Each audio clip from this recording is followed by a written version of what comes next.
to Tom Benson Stadium in Canton, Ohio, the birthplace of American football and the home of the Pro Football Hall of Fame.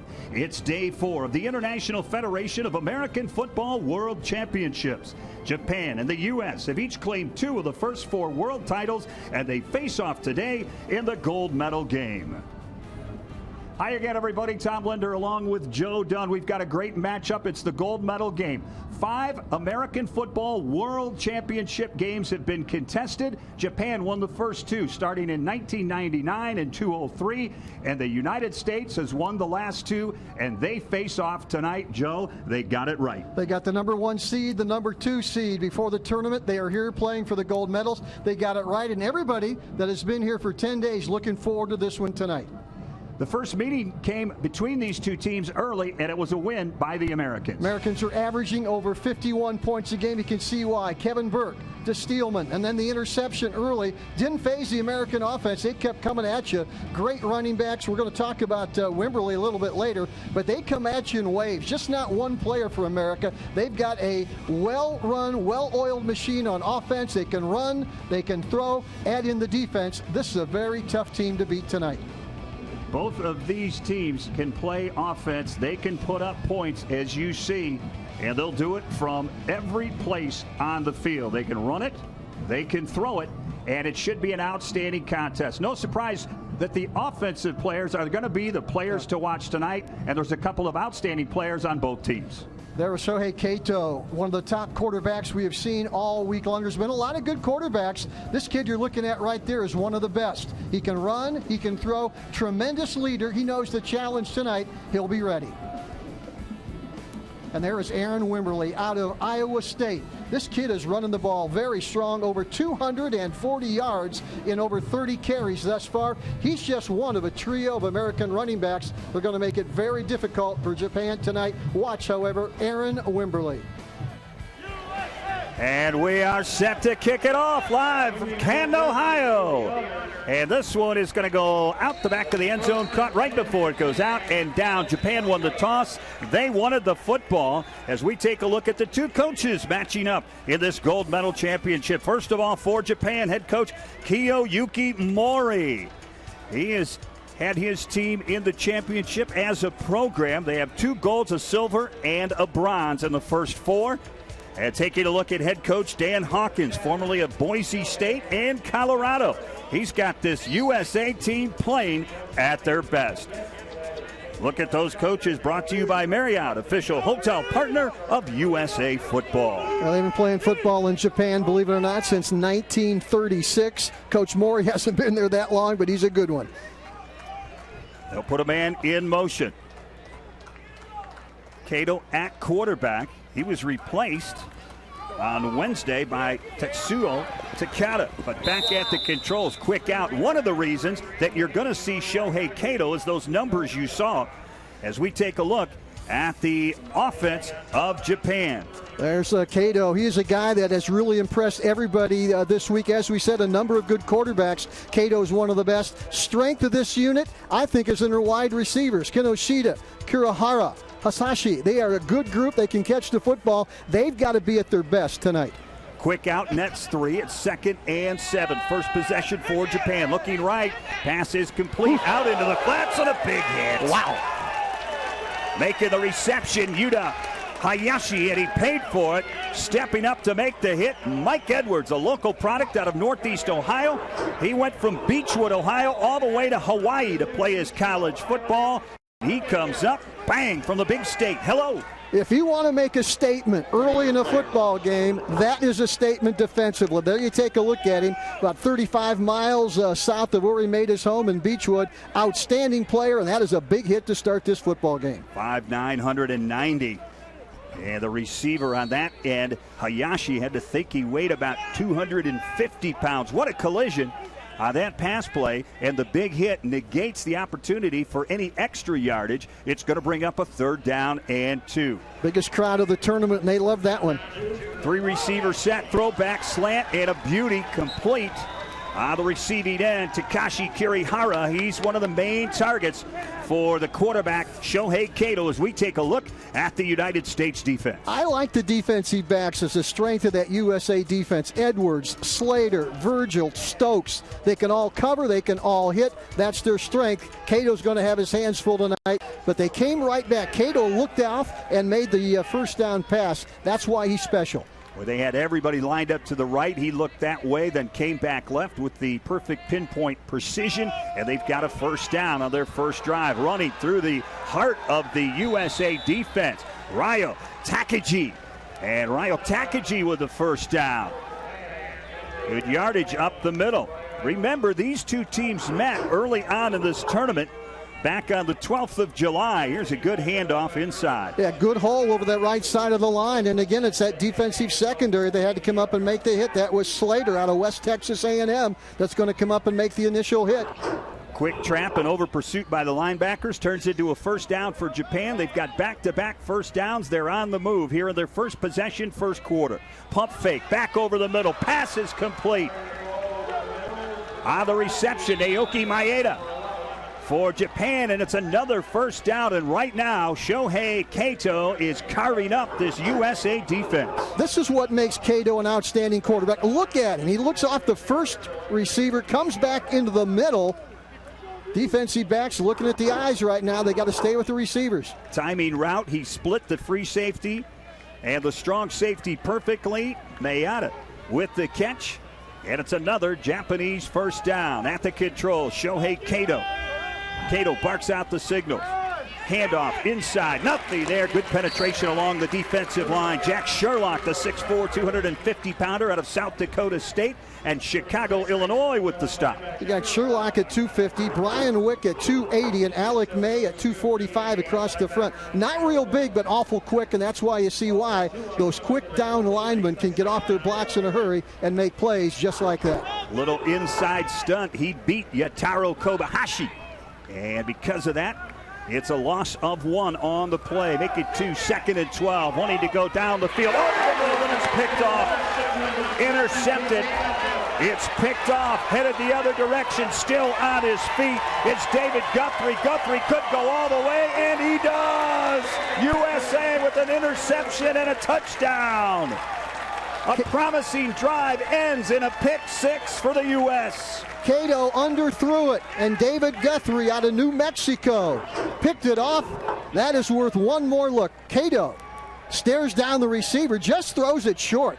Boy, that would have taken a perfect throw to get it in between the USA defenders, and Guthrie with a full head of steam gets a great block right there from Alex Gross and scores the touchdown. A great job by Gross. And they throw the 2-point conversion, and it is good. Complete. And that's the Mount Union connection. Division III. From Burke, the quarterback, to his favorite receiver in college. That's Luke Meacham. And it's quickly 8-0. Japan had all the momentum until the interception. 75-yard interception return to start the ball game for the U.S. defense. First bad throw Kato has made, and he pays the price. Guthrie going back on defense, backpedaling, looking over his shoulder. He's going to go all the way. Escort into the end zone. That is Cliff Stokes running side by side. Didn't need a block at that point, but watch the block right here. This is going to be Alex Gross who throws the key block. If anybody was going to get him, not now. Good block by Gross, and here comes Guthrie right at you for the touchdown. Kobayashi had a shot at him. As we take a look at the extra point, Burke quickly out. Nice little bubble screen. Look at the big block laid out there in the open field by the offensive lineman, Alex Land. There you get a look. Yeah, David Guthrie. Now, if we can keep that picture directly behind him, you're going to see the linebacker who is ineligible for this game. Behind the Guthrie was the linebacker for the United States who was disqualified because of an illegal block, B.J. Beatty. He's not allowed to be on the bench, but he's directly behind his team in support of them. We'll talk more about that later. The kickoff return. Big hit. Derek Webb out of Colorado, number 40, says, how do you do? Right at the 15-yard line. Takashi Kirihara, who's had a big game on the receiving end. was the recipient of a pretty big hit on that kickoff return. He'll head back to the huddle where he'll take his position as a wide receiver on this very potent Japanese offense. So a defensive touchdown on a pick six. There's a good look at B.J. Beatty. Unfortunately for him, he had a targeting block on an interception play, and he is disqualified for the next game. Unfortunately for him, it happens to be the gold medal game. Outstanding player out of Colorado, but a big part of this USA football squad. Handoff goes to the left side. Ryo Takagi. Takagi is wrapped up and brought down. And I think that interception kind of woke up the defense a little bit, Joe. They were kind of sleepwalking through this. Try to run to the left side and nothing doing. Again, that quick hitting American defense. Again, that was Alex Gross out of Kettering, Ohio, a Buckeye. Played his college football in the Ivy League at Columbia. Second down and 10. Fake handoff, rolling right, still looking. Cato fires it down the field, overthrows everybody, including the defense. Intending that down the field for his wide receiver.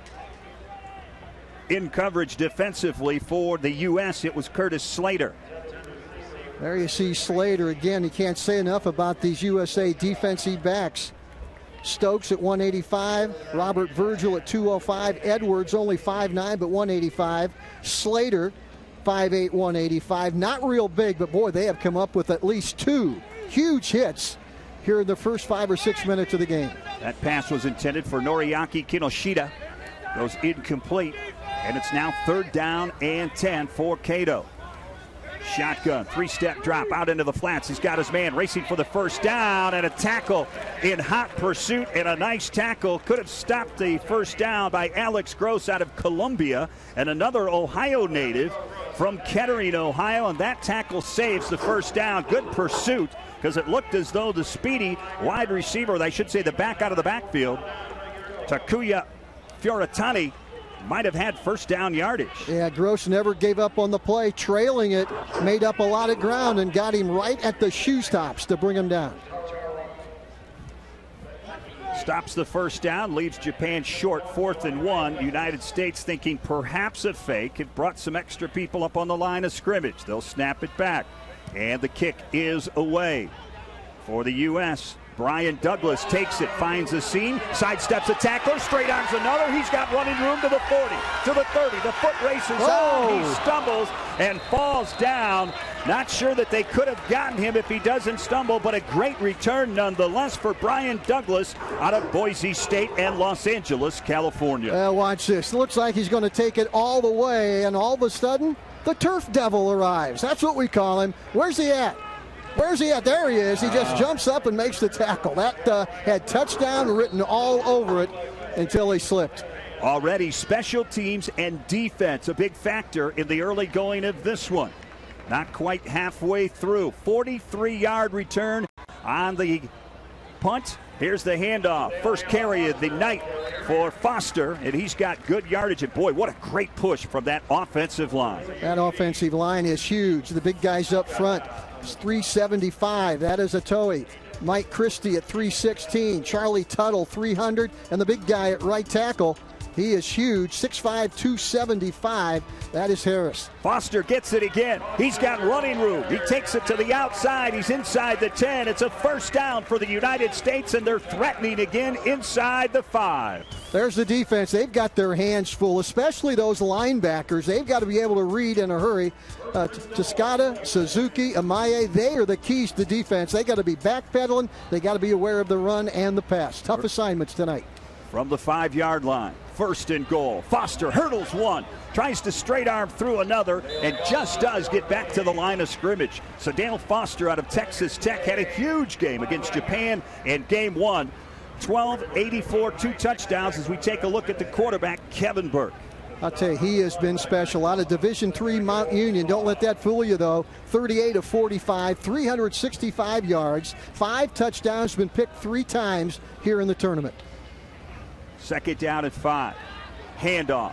Foster Perhaps setting up a bootleg, and now the coaches upstairs are looking and going, boy, he keeps that ball. Luke Meacham, his favorite target, one of his favorite targets at Mount Union while through his college days, looked wide open. Let's see if they come back to this. The handoff nets just one. It's 3rd and goal from the 4. No huddle, no huddle. Knocking on the door. Burke will keep it, stretches, reaches, can't get there. It's going to bring up decision time for head coach Dan Hawkins. 4th and about 1.5. They'll spot it at the 1, and I got to believe the U.S. will go for it. Kind of dangerous. Look at Burke reach out with the football. A lot of coaches don't like to see that, but Burke, with second effort, trying to get into the end zone. Big play here on 4th down. Look for Nick Griffin to lead block. He's number 27 to the right of your screen. Foster behind him from under center. Burke turns, hands, lead block, and the Japanese defense holds. Wow. They make a statement, Tom. I'll tell you, that looked like it was going to get into the end zone over the right side. He was about a half a yard away, and then the Japanese came. Boom, boom, down he goes. Watch it again. The ruling on the field is that the runner was short of the goal line. Oh, yeah. That play is under review. That wasn't close. He did not get close to the end zone, about a half a yard away. Good spot by the officials down there. One more look at this. Boy, when he squares up the shoulders, Tom, looks like he's going to get in. Boom! Didn't get anything after the initial hit. Yeah, he might not get credit for the tackle, but it was Masayoshi Shikata who penetrated in and knocked the blocker, fullback Nick Griffin, back into Foster. And that's what knocked him backwards. He lost momentum. You saw him get literally knocked in the air, had no footing and no power or strength whatsoever behind that push to get to the goal line. So a nice job. You're going to hear his number a lot from that Japan defense. Masayoshi Shikata, he's a good one, and he was a big part of that goal line stand. So he was there. He was there in a hurry. Japan will take over. We're just under 5 minutes remaining first quarter. A very rapidly moving first quarter from his own end zone. Quarterback, Shohei Kato. Handoff, back up towards the line of scrimmage. United States defense thinks they have a safety. They think they have a safety, but able to get over the goal line and back near the original line of scrimmage is the running back, Ryo Takagi. Let's watch where he was hit. Gets the football, gets over the line of scrimmage, over the goal line, and then he goes down. Good call by the officials, but boy, big challenge here for Cato. Loss of maybe half a yard on the play in all actuality. And now we've got a timeout. Timeout, USA. That is their first of the half. Dan Hawkins takes a timeout. Not sure what he was looking at down there, but Dan Hawkins calls the timeout with 4:15 to go, and is a very exciting first quarter here in Canton, Ohio. 8-0 USA leads, but boy, Japan right now deep in their own territory inside the 1 yard line. Let's look at this again. USA thought they had him caught in the end zone, but he was out by at least a half a yard. Yeah, forward progress had him at least the half to the 1 yard line, and then he was dragged back, and even at that point the ball literally failed to break the plane of the goal. Dan Hawkins out to talk to his team, now back on the sideline. Dan Hawkins, excellent college football coach at Boise State, later with the Colorado Buffaloes, and right now the head coach at the USA, trying to win a gold medal and a World's Championship tonight, right in the shadow of the Pro Football Hall of Fame right here in Canton, Ohio. The International Federation of American Football World Championship started back in 1999, and it was Japan winning those first two, and both of those came with wins in the gold medal game against Mexico. The U.S. decided this is a pretty good thing. Let's get involved. They got involved in 2007. They beat Japan in overtime, 23-20, to win their first gold medal. They won again 50-7 over Canada in 2011. And they're back in the gold medal game tonight, hoping for a three-peat. America 10-0 in World Championship play. And as far as Japan is concerned, a lot of people don't realize they've been playing football since 1936.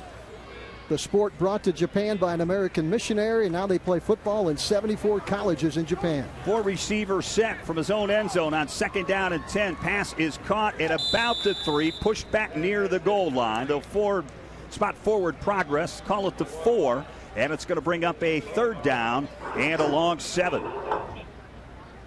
Again, Cato throwing from his own end zone, dangerous. Right there, those defensive backs for the USA, very, very aggressive. Ogabodi was the guy that made the hit. 3rd and 7, still standing in his own end zone. 3-step drop, looking over the middle on the drag pattern, in and out of the hands, incomplete, unable to come up with the reception. Is a wide receiver, Junpei Yoshimoto. Watch number 40 for USA, Derek Webb out of Colorado. He is a hitter, and Japan knows it. Did they hear footsteps? I think they heard a lot of footsteps on that one. Junpei Yoshimoto could not come up with the reception. So with his heels against the back line of the end zone, Japan will punt it away.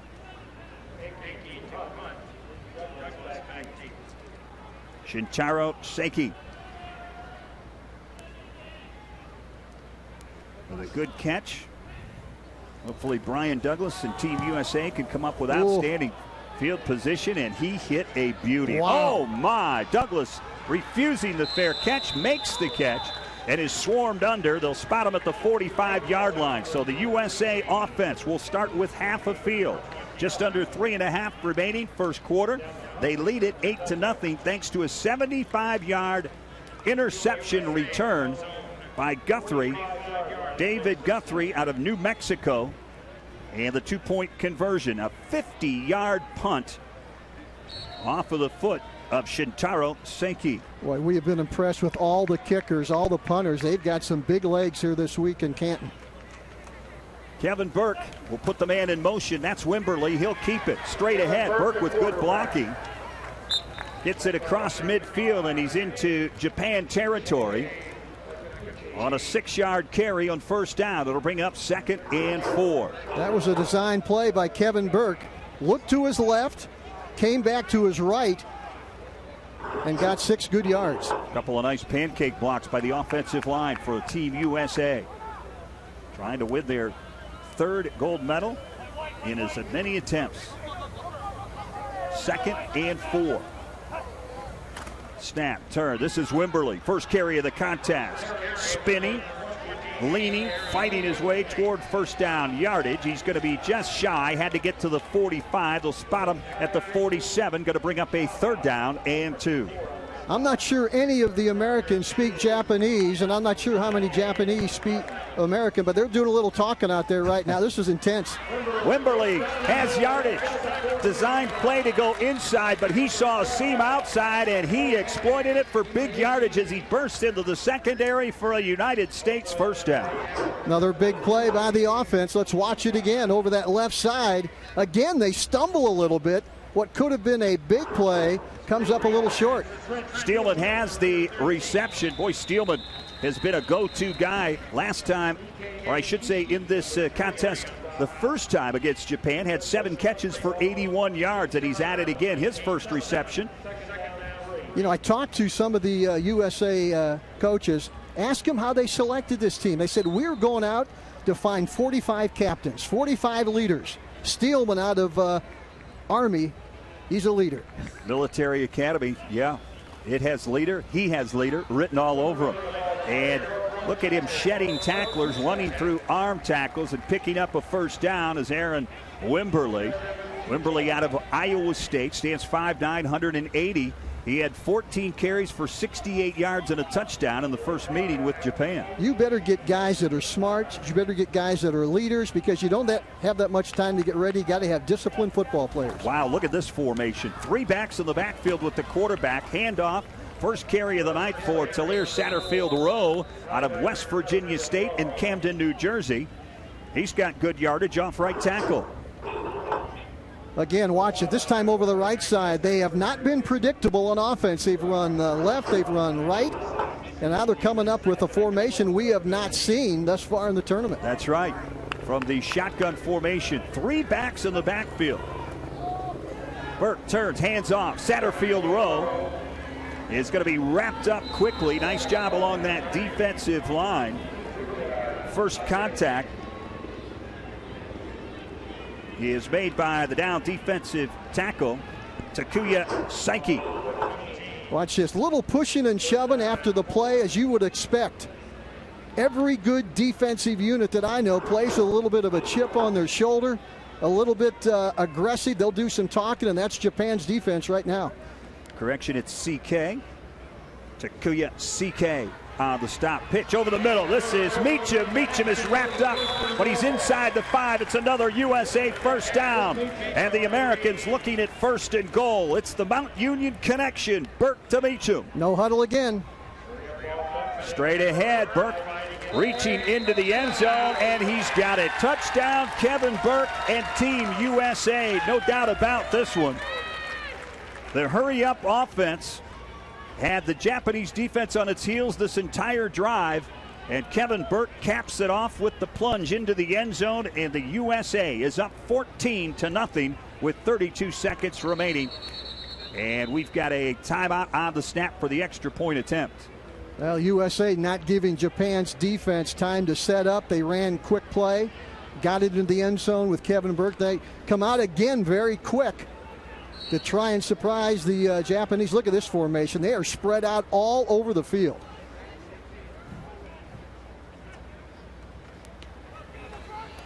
Oh. Quick pitch inside with the 2-point conversion for the United States is the big fullback, Nick Griffin, getting in on the scoring. Boy, well-run play, well-designed, and that was easy.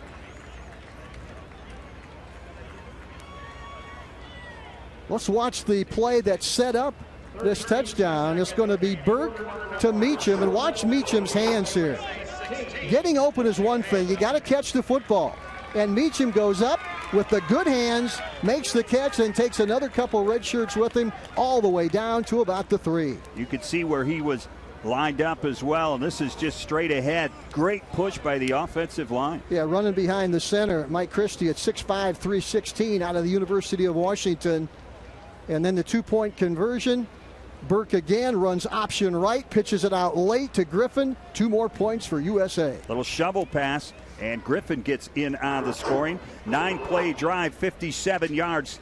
Takes 3:05 off the first quarter clock. And just like that, the USA up 16-0 over Japan. There's a good look at Kevin Burke. Talk about leadership. Championships are no big thing for this guy. Oh, no. He played right here on this field, won a state championship in high school. He participated and was a leader in the quarterback in 3 separate Division III national title championship games. And now he's in the gold medal championship game here tonight. Big return out to the 30. And again, nice return by Takashi Kirihara. He brings it out and gives the Japanese offense pretty good field position to start this possession. Well, the one thing I've been impressed with, special teams from every country. They are not afraid to come up on punts, catch the football, don't let it hit the ground. They've run a lot of plays out of the end zone. They want to make the big play. They're not afraid to try it. New quarterback in there. Yep, coming in relief is Tetsuo Takada. Saw him in that matchup with Mexico. In relief of Shohei Kato. He runs the option. He's the better runner of the two. You know, Joe, as we go back and look at the series, though, I'm a little bit surprised because Japan came out after taking the kickoff and they marched down the field with the running game and the short outs and the passes over the middle. The next possession, after the pick 6, that was the only mistake. But after the pick 6, they came out and started throwing the ball way down the field, got away a little bit from their game plan, and the United States defense stopped them, took advantage of the field position, and scored. And let's see what they come up with now here in this possession. This should be the end of the quarter. I'm not going to get it off. Time is going to expire. 12 minutes are in the books, and it's been all USA. A defensive pick 6 for a touchdown, a 52-yard drive. And we have 12 minutes in the books of this gold medal game from Canton, Ohio. We're back with second quarter action after this.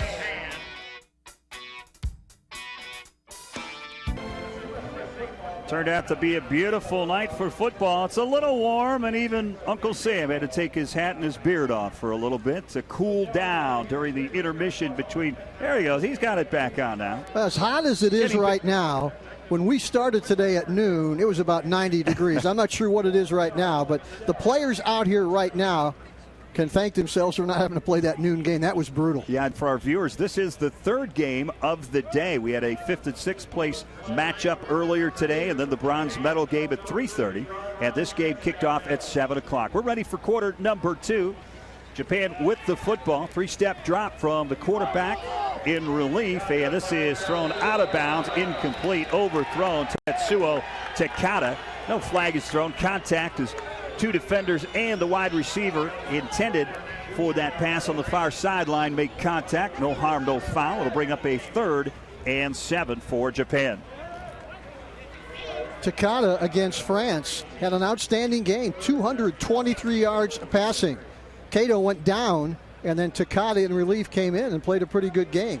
Took a quick look at the fans here from Japan. Big crowd on the press box side. Biggest crowd we've had thus far supporting USA. 3-step drop out of the shotgun. Looks left, back over to the left side he goes. And the pass is caught, hauled in by Takashi Kirihara, but immediately there, coming up out of the secondary for a quick stop, no gain. It's going to force a punt out of Japan. It's interesting. Early in this game, in the first quarter, we saw some big hits by the USA defense. Japan's defense tried to answer. They've had a couple big plays. But right now, USA defense, no points thus far. We're about a minute or two into the second quarter. They're dominating right now. Nice job by Calvin Burnett Jr., the defensive back out of Indiana State, to fight through that block on the far side and make the open field tackle for no gain. 4th and 8, and on to punt it away for Japan is their outstanding punter, Shintaro Sike.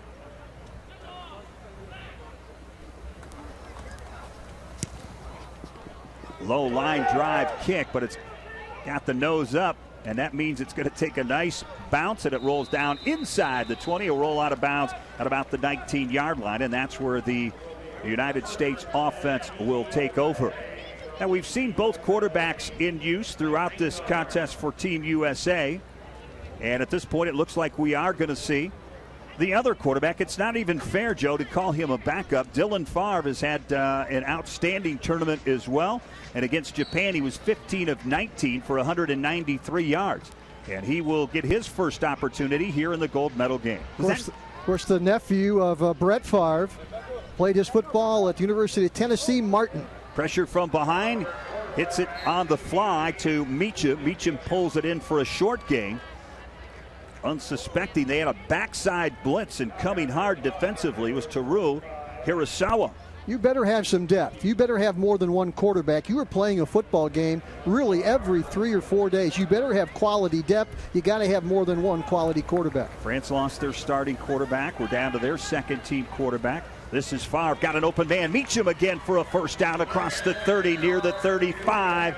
On a nice pitch and catch, a little timing pattern to the short side of the field. And USA on the move as they move the chains.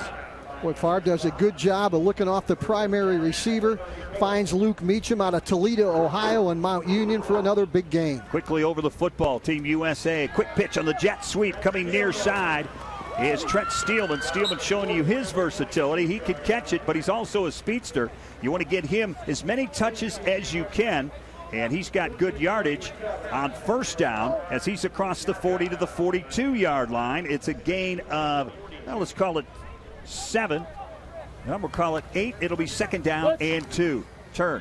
Quick screen outside. Steelman again, this time on the receiving end. Picks up a couple of nice blocks. He's got a first down all the way out to the 49-yard line. Outstanding blocking by his wide receiver teammates allows Steelman to get the first down for Team USA. Steelman has had a great tournament. Great hands. One thing he likes to do after he catches the football is pick up additional yardage. Boy, they are really mixing it up offensively. USA offensive coach is doing a great job calling plays right now. Kyle Kaiser and the tight end, Ernst Brunt. Let's give them credit for outstanding blocks downfield to allow the first down. Burke rolling, can't find anybody. He'll keep it. He's got first down and more. Correction, that is Favre. Dylan Favre on the keeper, showing you some of his scrambling abilities. He turned the corner, pretty good coverage downfield. He said, hey, I can run it. Both these quarterbacks are not one-dimensional. They can throw, they can run. I think they like to run better than they throw it. And once they get into open space, they are good. Favre picks up 19 on the scramble. Tries to go underneath. And that reception is picked up by Carrington Hanna. He's another local product from here in Ohio, Streetsboro, Ohio, just up the road. Played his college football at Sioux Falls. No gain on the play. Handoff, Foster running hard, gets across the 30. He's going to be run out of bounds. They'll mark it at the 26-yard line. It's going to bring up a third down situation for Team USA and the offense. If you're going to run the type of offense that Dan Hawkins is running, you've got to have quarterbacks with fresh legs. And they're trying to keep it fresh right now with Burke and now Dylan Favre. Favre looks over the defense. 5 receiver, empty backfield. 3-step drop. Looks over the middle, drag pattern to the running back. Foster, he's got it. Spins out of one, stops, jukes, falls forward inside the red zone. And the United States with another first down, back in business. They're in the red zone leading 16-0. This USA team's only been together about 2 or 3 weeks, and they are fun to watch. Look at that move by Foster, spinning. Getting extra yardage. You hate to see how good this team could be. Give them 2 or 3 months. Give them some time to be together. Just a 10-day, I believe, 10-day training camp. That was part of the issue. Was this team really struggled early on? People kind of raising their eyebrows. They weren't as successful as they thought they were going to be in the first 2 games. But then all of a sudden, they really came into their own in every aspect of the game and put up a shellacking of France, 82-0. Hey, we at Big Time Sports are proud partners with USA Football and ESPN in producing all 12 USA World Championship games. The Big Time Sports Network brings you the best in sports by television, radio, mobile app, and online. Catch all the action on Big Time Sports. Go to www.bigtimesportsohio.com or catch us on our mobile app at BTS Ohio. Follow us on Twitter at BTS Ohio. You know what's so impressive about this USA football team is you take a look at the Japan offense or defense coming back out on the field. Every 4 years, they've got a new team. This team doesn't stay together like the other countries that are here today. Shows you the depth of quality football players in this country when they're able to come up every 4 years with this type of football team. Now, in a lot of these teams, to be fair, until we sat down and were really concentrating and working with all the different numbers and the different teams and the countries that were here, I didn't realize there's 78 countries spanning 6 continents that have national federations dedicated to American football. Right. Hard to believe that since 2006, where there were just 21 members of IFAF, there are now 67 members in the International Federation of American Football and growing. You talk about the growth of soccer. American football over the world really growing fast. Here's the handoff. Good blocking. Griffin out front. Look out. Wimberly's got the seam, got the edge, got the perimeter, got 6. Boy, no contest. Once he turned the corner on the left side, it was a foot race, and nobody with a red jersey on was going to get in front of him. Watch this. Little stutter step to the outside, little stiff arm. Then it's a foot race, and he's going to win it. Aaron Wimberly out of Iowa State picks up the touchdown. Wimberly gives the United States the advantage. Griffin went into the end zone. Ball came loose, but it should have been a touchdown. It was. Because once he hits the ground, it breaks the play, and the play is actually over. Griffin should be credited. We'll see. With the 2-point conversion, that would be his second. Native of New August, Mississippi.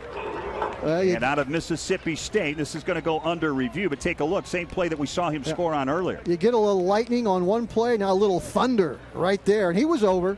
Yeah, Once he crosses the plane, play over. He was waist deep in the end zone before the ball came loose, so that's a 2-point conversion. Good look at it right there. Boy, nobody's been doing it better. 3 times a day for the 4 different days of this tournament than our crew here. Yeoman's work by our video and camera crew. These guys have done an outstanding job in all kinds of conditions. Heat and humidity today, but they had the sideways and horizontal rain and wind earlier in the tournament. There's a good look. There's Aaron Wimberly, who has had a great 10 to 12 days here in Canton, Ohio. You saw Dan Hawkins, the coach. He's got to be pleased. 4 rushes, 35 yards. Coming in, Wimberly had carried the ball 32 times for 242 yards in 3 USA victories. Well, and he's throwing his hat into the ring for tournament MVP. Several of the other candidates as well on this Team USA. They're out to a 24-0 lead. Here's the kick off the foot of Ed Runke, Mount Union grad. Arihara breaks a tackle, takes it across the 25 before he's run out of bounds. So again, Japan will have pretty good field position to start this drive with 7:40 remaining before the intermission. That was Drew Banks out of Middle Tennessee State, Blue Raider. Ran him out of bounds on the right side. Impressive scoring drive by Team USA. 9 plays, 81 yards, took 3:09 off the clock, and it was capped off by that 18-yard run from Aaron Wimberly. They were 5 for 5 in the passing department for 28 yards. Back to pass, Takata, pump fake. He's got a man out here, and nice recovery defensively in that secondary by Robert Virgil out of Sioux Falls, Elk Grove, Illinois. He had a 17-yard interception against Mexico. He had the coverage on the wide receiver, Naoki Maeda. Kind of turned him around a little bit. Let's watch the throw again.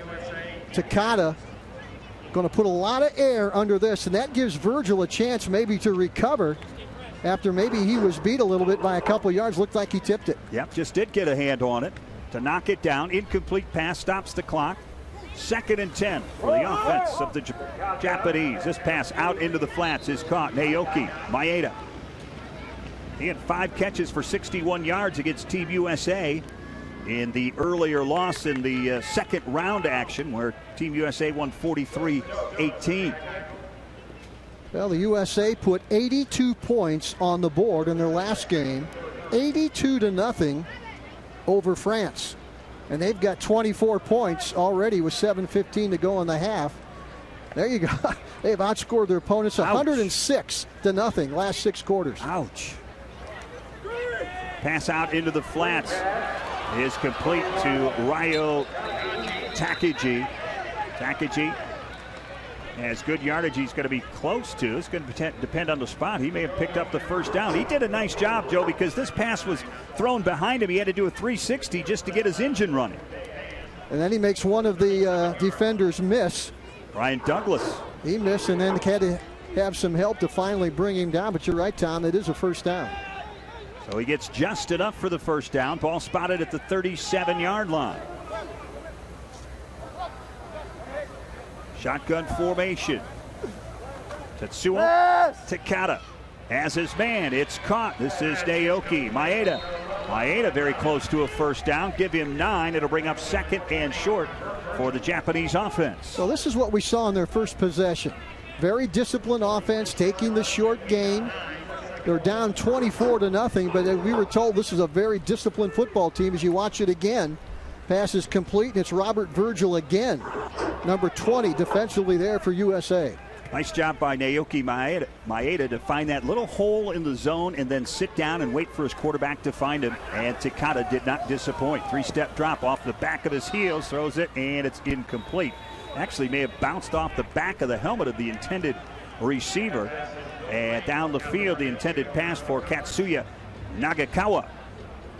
I think the Japanese thought that the left side of that USA defense had jumped, but they got back in time. And I think the timing on that play a little bit off as they waited for the flag that never came. Incomplete pass makes it 3rd and 1. There's Coach Mori over on the sidelines. Good look at Kiyoyuki Mori, head coach for Japan. Tight end in motion is Haruda. He'll stop, reset, 4 wide receivers on 3rd and 1 to pass, and it's not going to be. It's picked up, headed the other direction with it for Team USA. It's number 23, Kyle Alugabode, out of Stanford. He's got himself a World Championship gold medal touchdown. And they are celebrating in Canton, Ohio. Big hit by the defense. They came in a hurry. Not 1, not 2, but 3 USA defenders. Watch them converge on Takata. Bang, down he goes. And this is going to be an easy one for USA. They go the other way for another touchdown, 30-0, USA. 36-yard fumble recovery for the touchdown for Kyle Uglebodi. Product of Stanford out of San Jose, California. And Japan wants to take a timeout to kind of gather themselves. Well, I think they want to try and come up with some way to stop this two-point conversion. Let's see if we can see who causes the fumble. I think it was a group of guys in here. Yeah, Uglebodi is on the recipient end of it. Still can't catch it. It looked like it might have been. I think that's Alex Gross. It's a three. Was it Gross or Sherlock? They were both there, I thought. Boy, Gross has had a heck of a first half. It was Gross 34 or Sherlock 36, kind of shielded from the play. But there was 3 white USA uniforms in on top of Takata, and he coughed it up. There's Kyle on the spot for the fumble recovery and the 36-yard stroll into the end zone here in Canton, Ohio. Big touchdown for that young fella out of Stanford, and he gives USA the advantage 30-0. Second defensive touchdown here in the first half for Team USA. You talk about guys coming out of prominent USA institutions. Stanford, one of the best. I know you and I couldn't get in there. I couldn't get in there if I combined all 3 of my ACTs. Here's the kick. Runkey's extra point attempt is up and good. Ed Runkey, outstanding kicker. Played his Mount Union, one of the trifecta. He's actually from Bayville, New Jersey. Came all the way here to play football in Alliance, Ohio. There's Alex Gross, another Ohioan, as we said, out of Kettering, Ivy Leaguer at Columbia. Boy, he's done a lot of good things. Great block on the return for a touchdown, couple good tackles.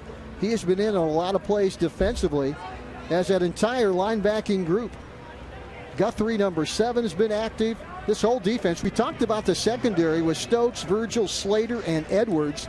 They're as good as advertised. Yeah, a lot of players with Ohio connections here in Canton, Ohio. There's one of them, Burke Nation. Take a look at Kevin Burke's fan club. I think that's Mom and Dad there. Mom waving the flag. Kevin Burke wants to go into the Secret Service for the USA.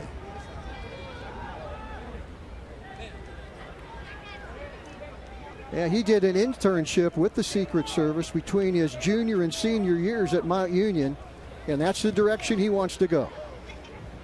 Here's a kick, and it's going to be taken. They'll bring it out.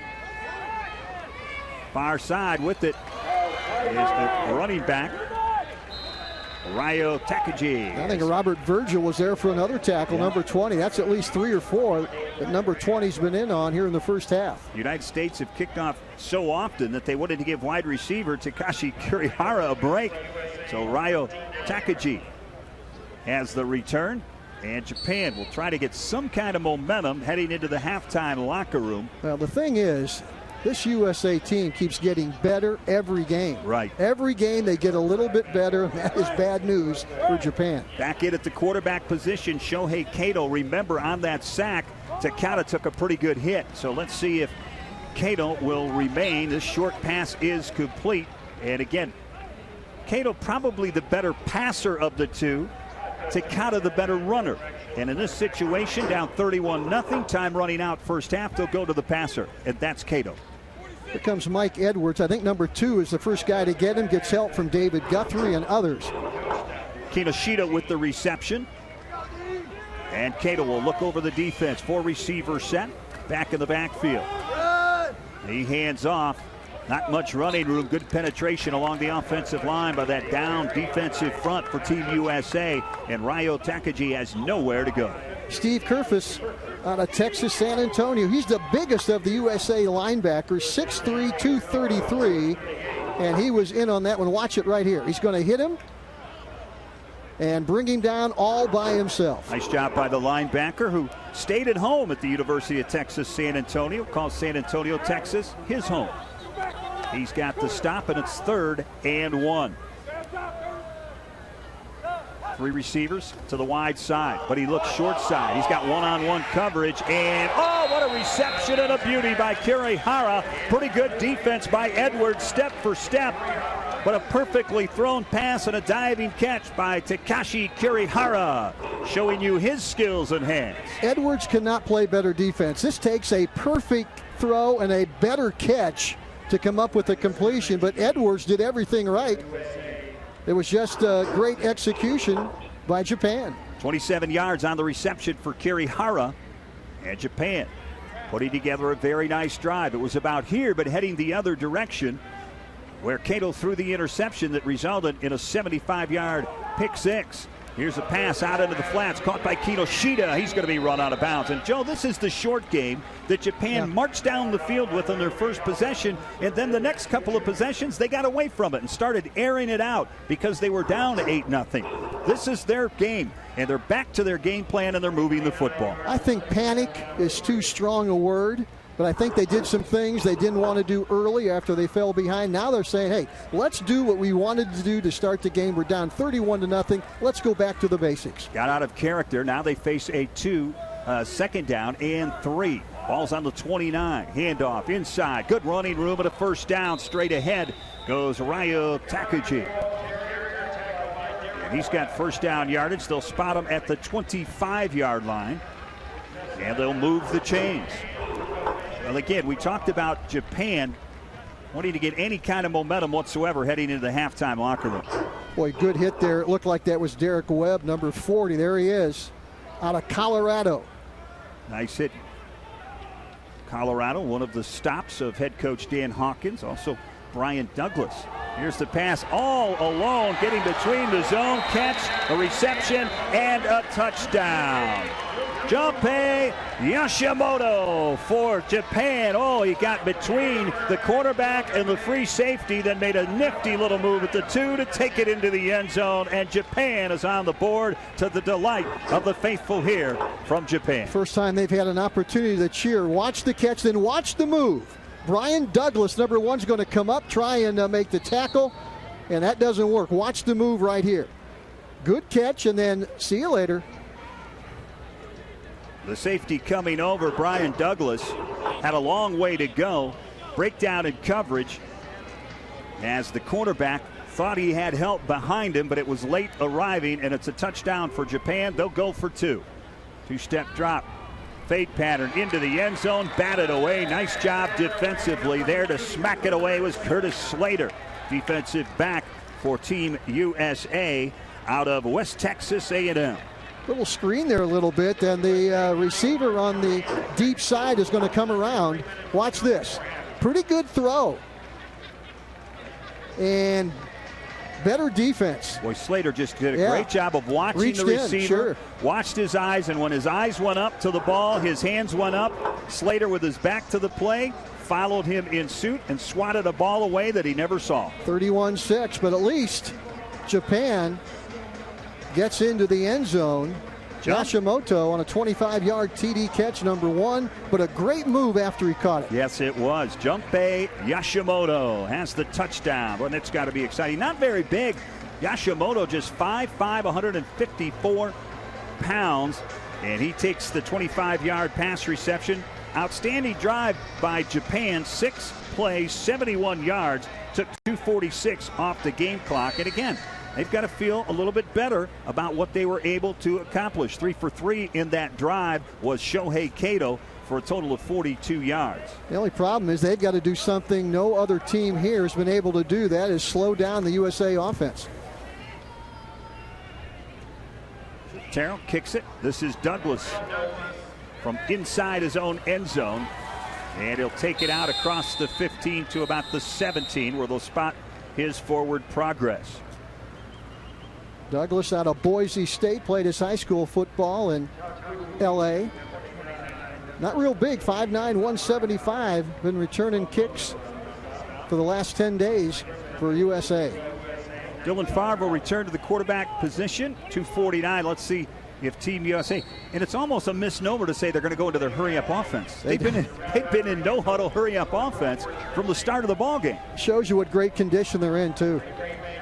They are coming out And coming right at Japan. No huddle, a lot of different looks, and it's been successful with 31 on the board.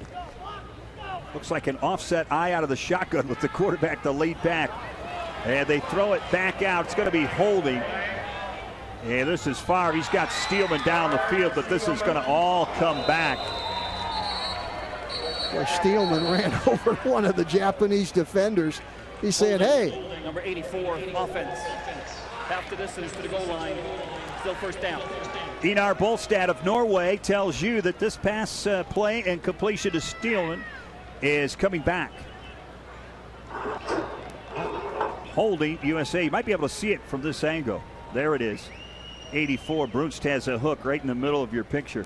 Watch Steelman. If they're going to show it, they're going to let the play continue. Watch him knock over one of the defenders here for Japan. Up the sidelines and says, okay, how you doing? Fine, how do you do on the far sideline? Ernst Brunn, who had a touchdown in that rout of France on Wednesday, guilty of the hold, stepping up. Favre, he's got running room. Pump fakes, gets across the 15, tries to break a tackle up near the 20. He'll get a lot of that penalty yardage back, and it'll bring up second down and 9. They'll give him 11 on that carry. I think we should stop right here and really compliment all the officials that have come from the different countries as we take a look at the play again.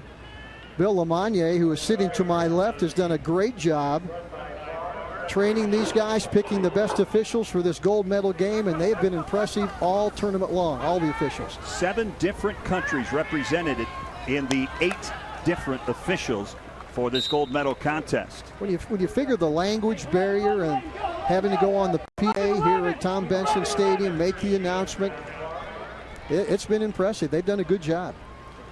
Pickup of 7 on the play. It's going to bring up a 3rd down and 2. Time winding down the final 90 seconds of the first half of play that has been dominated by Team USA. A couple of defensive touchdowns highlighting this first half of football. This pass is complete. Drew Banks picks up the catch out of Middle Tennessee State, out of Brandywine, Maryland. First time I remember calling his name. Drew Banks with the reception. Middle Tennessee down in Murfreesboro, Tennessee. Good football down there. 22-yard reception, moves the chains up near midfield. Look out, Satterfield roll, exploits the defense quickly into the secondary, leaving a trail of red jerseys behind him as he goes for another USA first down. USA with 2 timeouts left here in the first half, and they would love to get on the board one more time. After you score 82 points against France, next game you're still hungry, right? Yeah, there's a good look. You look inside at the Japanese defender trying to draw a deep breath, Takeuchi. And you see these arm tackles, and that's from tired people. When you have to reach, it's because your feet aren't getting you there quick enough because you're tired. Halftime cannot come soon enough for this Japanese defense. You have the combination of playing every 3 or 4 days. You toss in the heat factor. You toss in the fact you're down 31 to nothing or 31 to 6. You get tired awful quickly. Yeah, again, look at all of these defensive players for Japan. Hands on their hips, slightly bent over, trying to draw a breath of fresh air. And the hard part about this is you're drawing in hot, humid air into your lungs, and it doesn't necessarily work out all that well. Good thing they're getting the body replenished with fluids, and the fluids are Gatorade, the official sports fuel provider of USA football. We could use some Gatorade up here. Yeah, and a fan. We've got lots of fans. It's cooled off a little bit, though. Let's be honest. It was brutal here at noon with the 90-degree temperatures. It's cooled off and really pretty pleasant here in northeastern Ohio tonight. Lights are on here at Tom Benson Stadium. And again, if you just joined us, we're literally in the shadows. Good shot of the crowd here tonight for this gold medal championship game. Huge renovations coming for this stadium, this area, and this town. Tom Benson, owner of the New Orleans Saints, with $10 million of seed money for all the unbelievable projects that David Baker at the Hall of Fame is going to put into place. Far back to throw over the middle, has his man. What a catch! Inside the 5 at the 2 with the reception. Drew Banks. What a pass by Favre as he threads the needle of the Japanese secondary. No room for error right here. That is a clothesline shot down to Banks, who makes a great play and nearly gets into the end zone. 30-yard reception for Banks. And Takeshi Miyake could not get over quick enough. I'd say that's impressive defense. I mean, you're down 31-6. You're tired. USA doesn't huddle. They run the play quick, and Japan comes up from the left side and keeps him out of the end zone. Great second effort. Mitsunori Kihara is down. Kihira down on the play. Let's take a look at this one more time, Joe. What a beautiful pass by Favre and a great catch in traffic by Drew Banks. Right down the left slot. Perfect throw. Good catch. Kind of backpedal a little bit. Banks catches it and then kind of feels for the end zone. Says, I know I'm close. I'm just going to stay on my feet and see what happens. Well, he took a pretty good shot from Yuki Ishii, and he still held on to the football. They're attending to the injured defensive lineman, Mitsunori Kihira of Japan. The clock was stopped due to a helmet off. Team USA has declined to use a 10-second runoff. The game clock will start on the snap. You know, the one thing you don't think about are the lifelong friendships these players make in a very short period of time. Let's watch this catch one more time, then we'll return to that thought. This is Dylan Favre, and watch Banks. You got 3 or 4 Japanese defenders in the area, and Favre has to be perfect, and he is. Favre with confidence that he could throw it in there before the free safety could get over on help defense. And what a nice job by Favre, and a great catch in traffic and absorbing the hit by Drew Banks. That says it all right there. World Championships 2015, Canton, Ohio. By Canton, Ohio. And we cannot say enough about the folks that have stepped up here in Canton, as they always do, whether it's a state championship or whether it's Hall of Fame weekend. The volunteers are what make this go, and they've done a bang-up job once again here in Canton. Tip of the cap to all the folks who have come and volunteered their time. And I know for our crew in particular, the stadium staff here have made their life very, very happy because of the extra work that they've put in for our crew. Well, Japan's going to call a timeout, so we got a little bit more time to talk about Team USA. As we said, they've been together about, what, 2 or 3 weeks? Yeah, 2 or 3 weeks. But, Joe, you were talking about the friendships that are made by these teams when they stay what is designated as the Olympic Village. And Walsh University was the gracious host, and what a job they have done, as have many of the universities around and high schools around, donating their practice facilities. But Walsh University was designated as the Olympic Village. Now, these guys got to hang out with each other, and having been a part of several international trip and experiences and hosting. I traveled to Sweden and Denmark, traveled to Russia, hosted Russians, hosted Swedes in wrestling. It's those friendships and the language barrier and all those things that come when you learn about other countries and their culture. Well, they have made some lifelong friendships. These guys will keep in touch. The winner of this game, either Japan or USA, will take a gold medal away, and they'll remember this 3 to 4 weeks in Canton, Ohio, the rest of their lives. As you said, they have been hosted over at Walsh University in nearby North Canton. The USA team practiced early up at the University of Akron's fine facility, Infocision Stadium. Perry High School in Stark County has hosted practices, so everybody here has pitched in to make this a huge success. Former host sites as we look at a 2nd and goal from the 1. Here's the handoff. And did he get in? No signal. Now they're going to mark it. Did not. Yeah. Going to mark it about... Quickly over the ball goes the United States. They're about 2 or 3 inches short. And now they're going to burn a timeout with 16 seconds remaining as Sadale Foster came up short. Third and final timeout. Take a look at it. The running back who had 2 touchdowns against Japan Trying to pick up one here in the second meeting of these two teams. He's going to be short. They're going to put that football inside the one. Reaching out, trying to get it across the goal line. Didn't get it. Nope. Good lead block again by Nick Griffin out of Mississippi State, the fullback. So Favre calls the timeout. And they'll talk it over. Taking a look right in that USA offense. Yeah, offensive coordinator Paul Wolf trying to figure out what they want to do. He's an offensive coordinator, also working with the offensive line. He's a former San Francisco 49ers offensive assistant. Calls Tampa, Florida his home. A lot of these assistant coaches that Dan Hawkins has selected are really West Coast guys. You take a look at all their bios. A lot of West Coast football here in Northeastern Ohio. 3rd and 1 for Team USA. 16 seconds remaining. Can Japan come up with another goal line stand? Pressure, far back of the end zone. Touchdown. And that is the big fella, Ernst Brunn, 6'4", 250-pound tight end out of Iowa State and Stone Mountain, Georgia. Has another World Championship touchdown on his resume. Everybody guessing run. They're bringing it.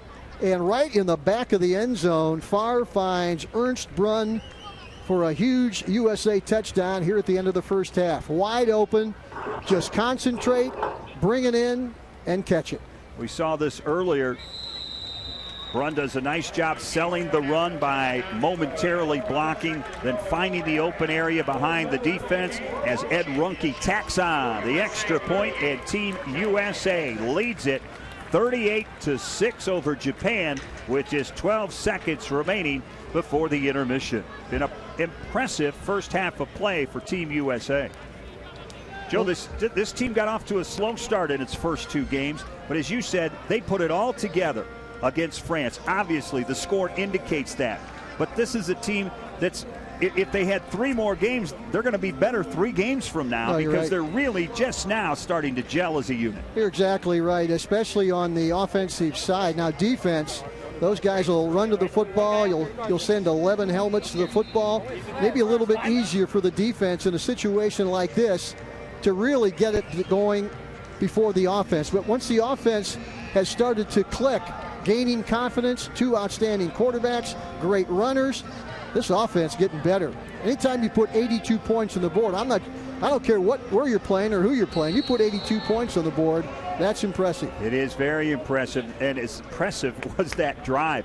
91 yards, 9 plays in just 2:37 off the clock, and it's culminated with the 1-yard touchdown pass to the big tight end, Ernst Brunn out of Iowa State. High end-over-end kick is taken by Imanishi. Imanishi will return it across the 30 to the 33-yard line with 4 seconds. Japan will have time for about 1 play. Matt O out of Dartmouth, another Ivy League player, there to make the tackle for USA. And Japan with 4 ticks left in the clock. Not sure if they're going to take a knee or try and throw deep and hope for a miracle. Well, they didn't come from Japan to take a knee. No, they didn't. That's a good point. They're going to air it out. I would think. Shohei Kato. No. Or will they? Handoff goes inside on the draw to Ryo Takagi. Takagi has yardage, but this will bring the first 24 minutes of play to an end. It's been all Team USA, a couple of defensive touchdowns, and they've added on. They have dominated. It's 38-6, USA over Japan. We'll be back with halftime after this. Welcome back to Canton, Ohio, where Team USA, after a dominating first half performance, lead 38-6. It's halftime, and Team USA is just 24 minutes away from the gold medal. And without further ado, let's get right to the first half highlights, and there's plenty of them, Joe. Oh, there sure are. 82 points against France. Here comes the USA with a 38-point first half. It all starts with David Guthrie. The linebacker picks off a pass. He's going to go 75 yards, gets a great block right there, and he's going to go untouched into the end zone. That is 6 points. Then they come right back with a pass to Luke Meacham for 2 points, and quickly it's 8-0 USA. Then a great goal line stand by Japan, and they're in this football game after that. And then it's Meacham from Burke, sets up a Burke touchdown, and quickly the USA back on the board. Extra point run by Griffin on the option right, 16-0 USA. And then here comes Wimberly. Big run down the left side. He's going to go into the end zone. A USA on the board again. Extra point now goes to the fullback Griffin. 24-0 USA. Then a big sack. Olabati with the TD run. 31-0 USA. Here comes the Japanese touchdown. 31-6. But the USA isn't finished yet. There's the touchdown pass. The big tight end, Ernst Brunt, gets in on the action. Everybody getting in on the action, and there's still plenty of action to come. We've got 24 minutes of football, but an upper hand and control belongs to Team USA. 24 minutes away from the gold medal. Stay tuned. More football right after this.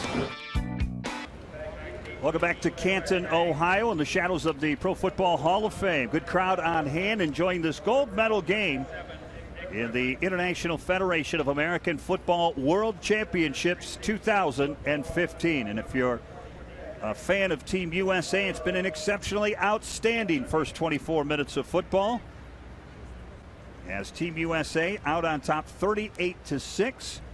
12 of those points have come from their defense. A fumble recovery on a sack for a touchdown, and a pick six to the tune of 75 yards from David Guthrie accounted for the other defensive score for Team USA.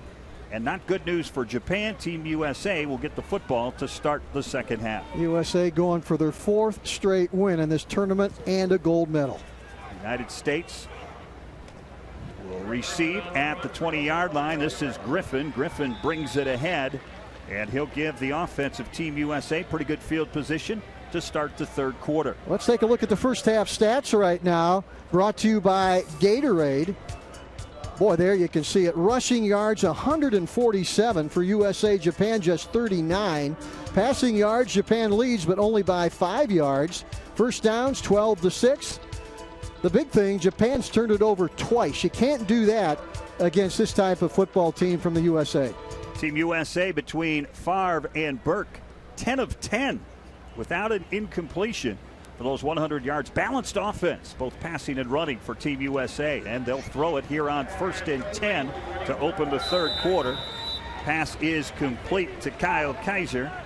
Kaiser has good yardage on first down. Quickly over the football, as we have seen all tournament long, the hurry up, no huddle offense. And Kevin Burke back in there at quarterback. He started the game. Dylan Favre came in the second quarter. Both have performed well. Empty backfield, but now Foster will join Burke at the snap. Pass underneath on the little bubble screen. Caught and taken ahead by Carrington Hanna, the big tight end, 6'2", 218 out of Sioux Falls and Streetsboro, Ohio. USA relentless. Going to catch it right here. Going to be short of the first down, but they don't huddle again. On 3rd down and 2. Foster behind Burke. And a mix-up as Foster went left, Burke went right. Burke has to swallow it, and he's swarmed under by the defense of Japan. Leading the way, as we've said and called his name quite often, Masayoshi Sakata leading the way. First really mistake the USA has made on offense. Little miscommunication between Burke and Sadeo Foster, and they're going to have to punt it. Nice job stuffing that play defensively by Moriyuki Hirai. And on 4th down, Team USA will do something they have not done all contest, but that's punt the football. At the 25-yard line, and Yashimoto will run it out of bounds. Junpei Yashimoto has the lone touchdown reception for Japan in today's contest. Back out at the controls for the Japan offense is Shohei Kato. This could be a long second half. Japan wants to get back in this. They're going to have to throw the football. They're down 38-6. early in the second half, but they're going to have to put the ball in the air. They're going to have to score quickly. Cato effective, 10 of 13 with the touchdown and the interception, 110 yards. Handoff goes inside to the inside running back, Takaya Fioritani. Coach Mori from Japan has been through this process many times, veteran coach. Not sure he likes being down 38-6, but he's got some ideas. You take a look at him right there. That's a good look at him. His team and Team USA met back on July 12th in the second round, and USA came away with that win 43-18. He likes what he sees there directly in front of him. His wide receiver, Takashi Kirihara, has a first down for Team Japan. Pretty good defense by Mike Edwards. He's right there, but watch the throw, watch the catch. Just got his body in front of Edwards to shield him away and caught that one with his hands. Good play, first down Japan. That's been an outstanding matchup all night long. One of the best receivers against one of the best defenders in Kirihara and Mike Edwards defensively, out of Beechwood, Ohio, and the University of Hawaii for Team USA at the cornerback slot. Back to pass. Cato steps up into the pocket, had a man but overthrows him.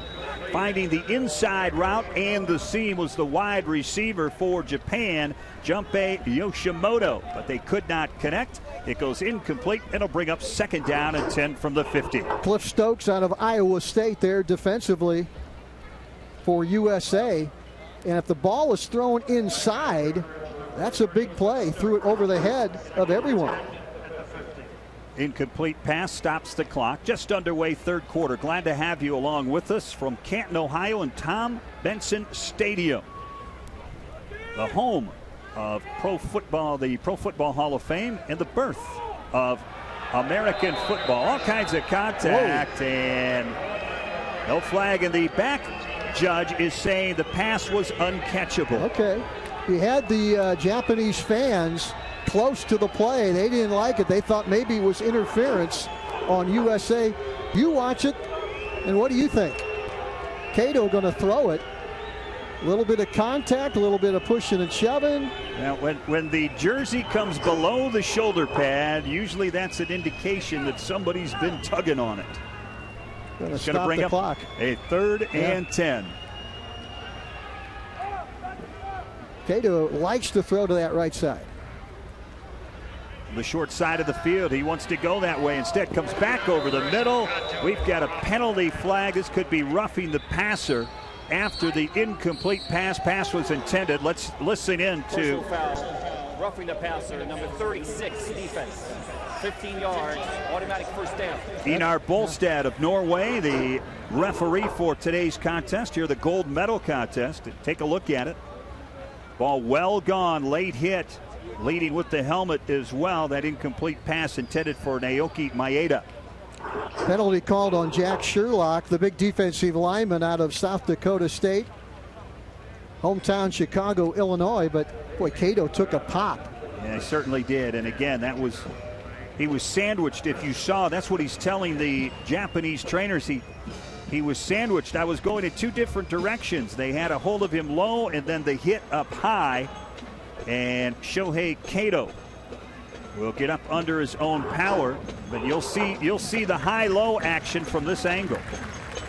Sherlock, number 36, is the guy that's going to get there. He stood up, and then down went Cato. Cato got hurt last game, and Takata, number 8, had to come in relief and did a pretty good job. And right now, I'm not sure Cato is going to come back. Takata's already 4 for 7 tonight for 19 yards. Boy, Cato having a hard time getting off the field on that leg injury. Yeah, that left leg was bent under, had a defensive player laying on it. As he was hit, he was bent back over it. That's what he was trying to explain to the training staff of Japan as he lay on the field. 15-yard penalty has been assessed. And for Japan, they're now at the Team USA 35-yard line. Back in at quarterback for the second time tonight is Tetsuo Takata. Takata with 2 backs in the backfield, 3 receiver set. Now he changes the play. They relay it to the rest of the team.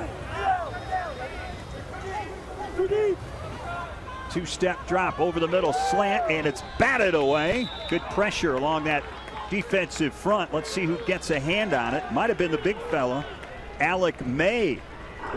Let's see who gets a hand on this pass intended over the middle. Short drop. And that's, nope, it was, I think it's 40. That's 92. That's Alec May, yeah. Was it May that did get a hand on it? Yeah, May, one of the defensive linemen, 6'3", 245. And right now, that USA defense playing with a little bit of chip on their shoulder. Boy, they're coming after Japan. Big hits. And the Massachusetts native gets the block and bring up 2nd down and 10. Takata, long signal, people in motion, and there come the flags. A little quick start by the tight end. Full start, number 57, offense. 5-yard penalty. 57 going to be penciled in for that false start. They'll back them up 5 yards. A lot of movement there before the snap. Some of these guys having trouble with those big front 3 defensive linemen for Team USA. They want to get a little bit of an early start to work. And that time the officials caught him. That looked like big Malcolm Goins, the defensive lineman out of Austin P. 6'2", 315. 3 receivers to the wide side. Takata looks that way, then dumps it off underneath to his running back on a setup screen to the short side of the field, but wrapped up quickly and brought down is the receiver, Ryo Takagi. Now that was Goins that got him, number 99. Just an outstanding job, Joe, by reading the play, sensing the screen, and following your offensive lineman to the point of attack and making the play. Very good look at him. Austin P. out of the Ohio Valley Conference. 315 pounds right there of Malcolm Goins out of Chattanooga, Tennessee. He was Goins, gone. Is that bad? Okay. Pitch comes out to the near side and immediately wrapped up. Nowhere to go for the running back, Taku Lee. We have not seen much of Taku Lee, who had a pretty good game in that contest against Mexico, where Japan advanced to the gold medal game. Alex Gross, who has played an outstanding football game, number 34 there defensively, comes up short. Japan's going to have to kick it away. So the defense rises up and forces the punt. Low line drive is going to bounce. They're unable to take that, and a nice job as this is going to go out inside the 5-yard line. Outstanding job, and you could see the kicker for Japan waiting for the opportunity to kick that football, then a low liner. And it goes out of bounds where Team USA will set up offensively. This game presented under the copyright of the IFAF. Any use of the pictures, descriptions, or accounts of the game without the expressed written consent of the IFAF is strictly prohibited. In other words, don't do it.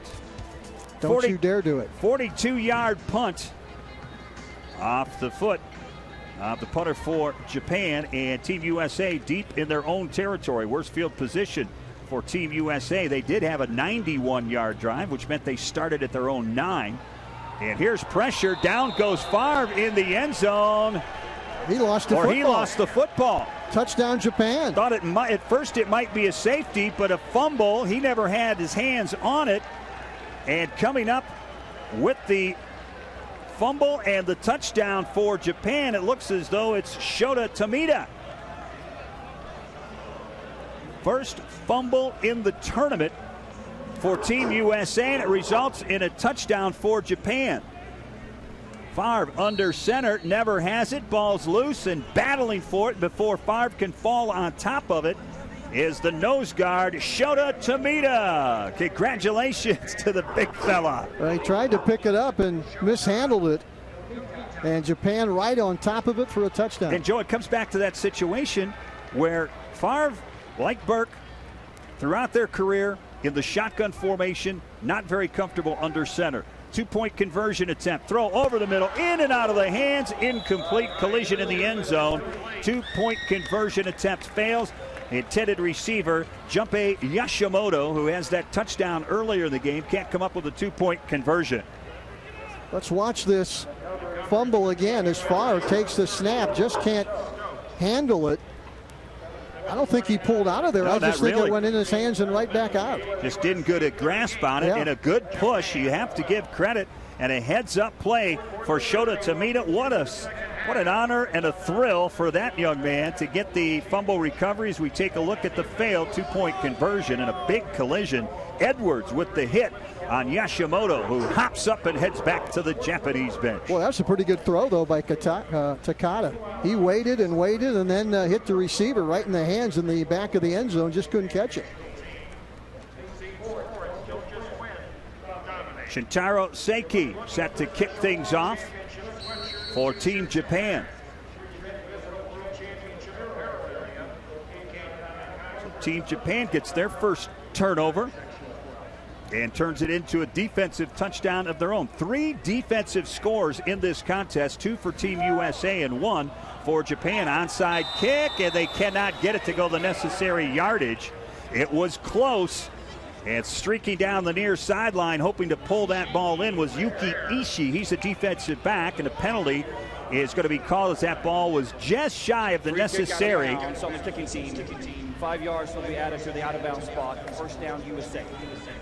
Just shy of going 10 yards, and they might have been able to pull it off. They just didn't get a good bounce. Well, they came here to win, and they're trying everything they can to get back in the football game. 7:29 left to go in the third quarter. Still plenty of time. Unfortunately, when you gamble and those plays do not pay off, Joe, now you've given this potent offensive Team USA half a field to play on. And here's the play action. Burke fires it out. This is caught. Banks on the reception. He's got running room and then some. Very close to a first down as he's dragged out of bounds inside the 40. They'll spot it at the 36. Another reception for Drew Banks, who's getting some extended playing time, the wide receiver out of Middle Tennessee State. And again, USA playing quick, no huddle. Burke claps his hands. Here's the speed sweep. And look out, Steelman making tacklers miss, picks up a blocker. He's into the end zone for a touchdown. Looked like a horse collar at the end, but he's in now. The flag comes out. Yeah, late tackle in the end zone, and Steelman on the sprint sweep has the touchdown, picking up blocks all along the way, and a nice one that sprung him inside the 10, thrown by teammate Brad Smithy. Let's wait for the call from our referee, Einar Bolsted, out of Norway.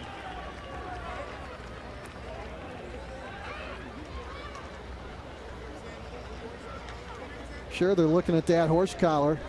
36-yard run by Steelman. Out of the U.S. Military Academy. Personal foul, horse collar tackle, number 32 in the defense. 15 yards to the assess on the free kick. Touchdown. So they'll assess that on the kickoff, and on to attempt the extra point. Kevin Burke of Mount Union holding for Ed Runke of Mount Union kicking. I should say formally. Snap, and the kick is up and perfect. Runke splits the uprights, and Team USA on a 36-yard touchdown run on the jet sweep. Well, a couple of missed tackles there. A good block from Meacham, it looks like, and that springs Steelman. And then he does the rest all on his own. Another good downfield block. Gets into the end zone, and USA answers.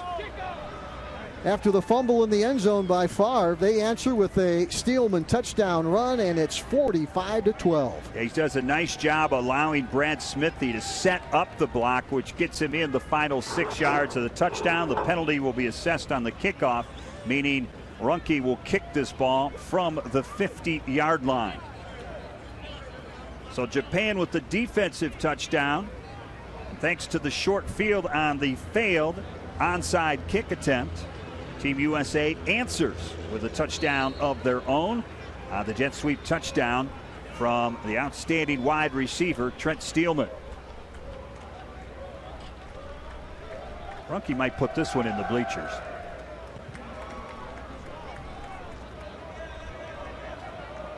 And taking a knee in the end zone is the deep back on the kickoff return team for Japan, Takashi Kirihara.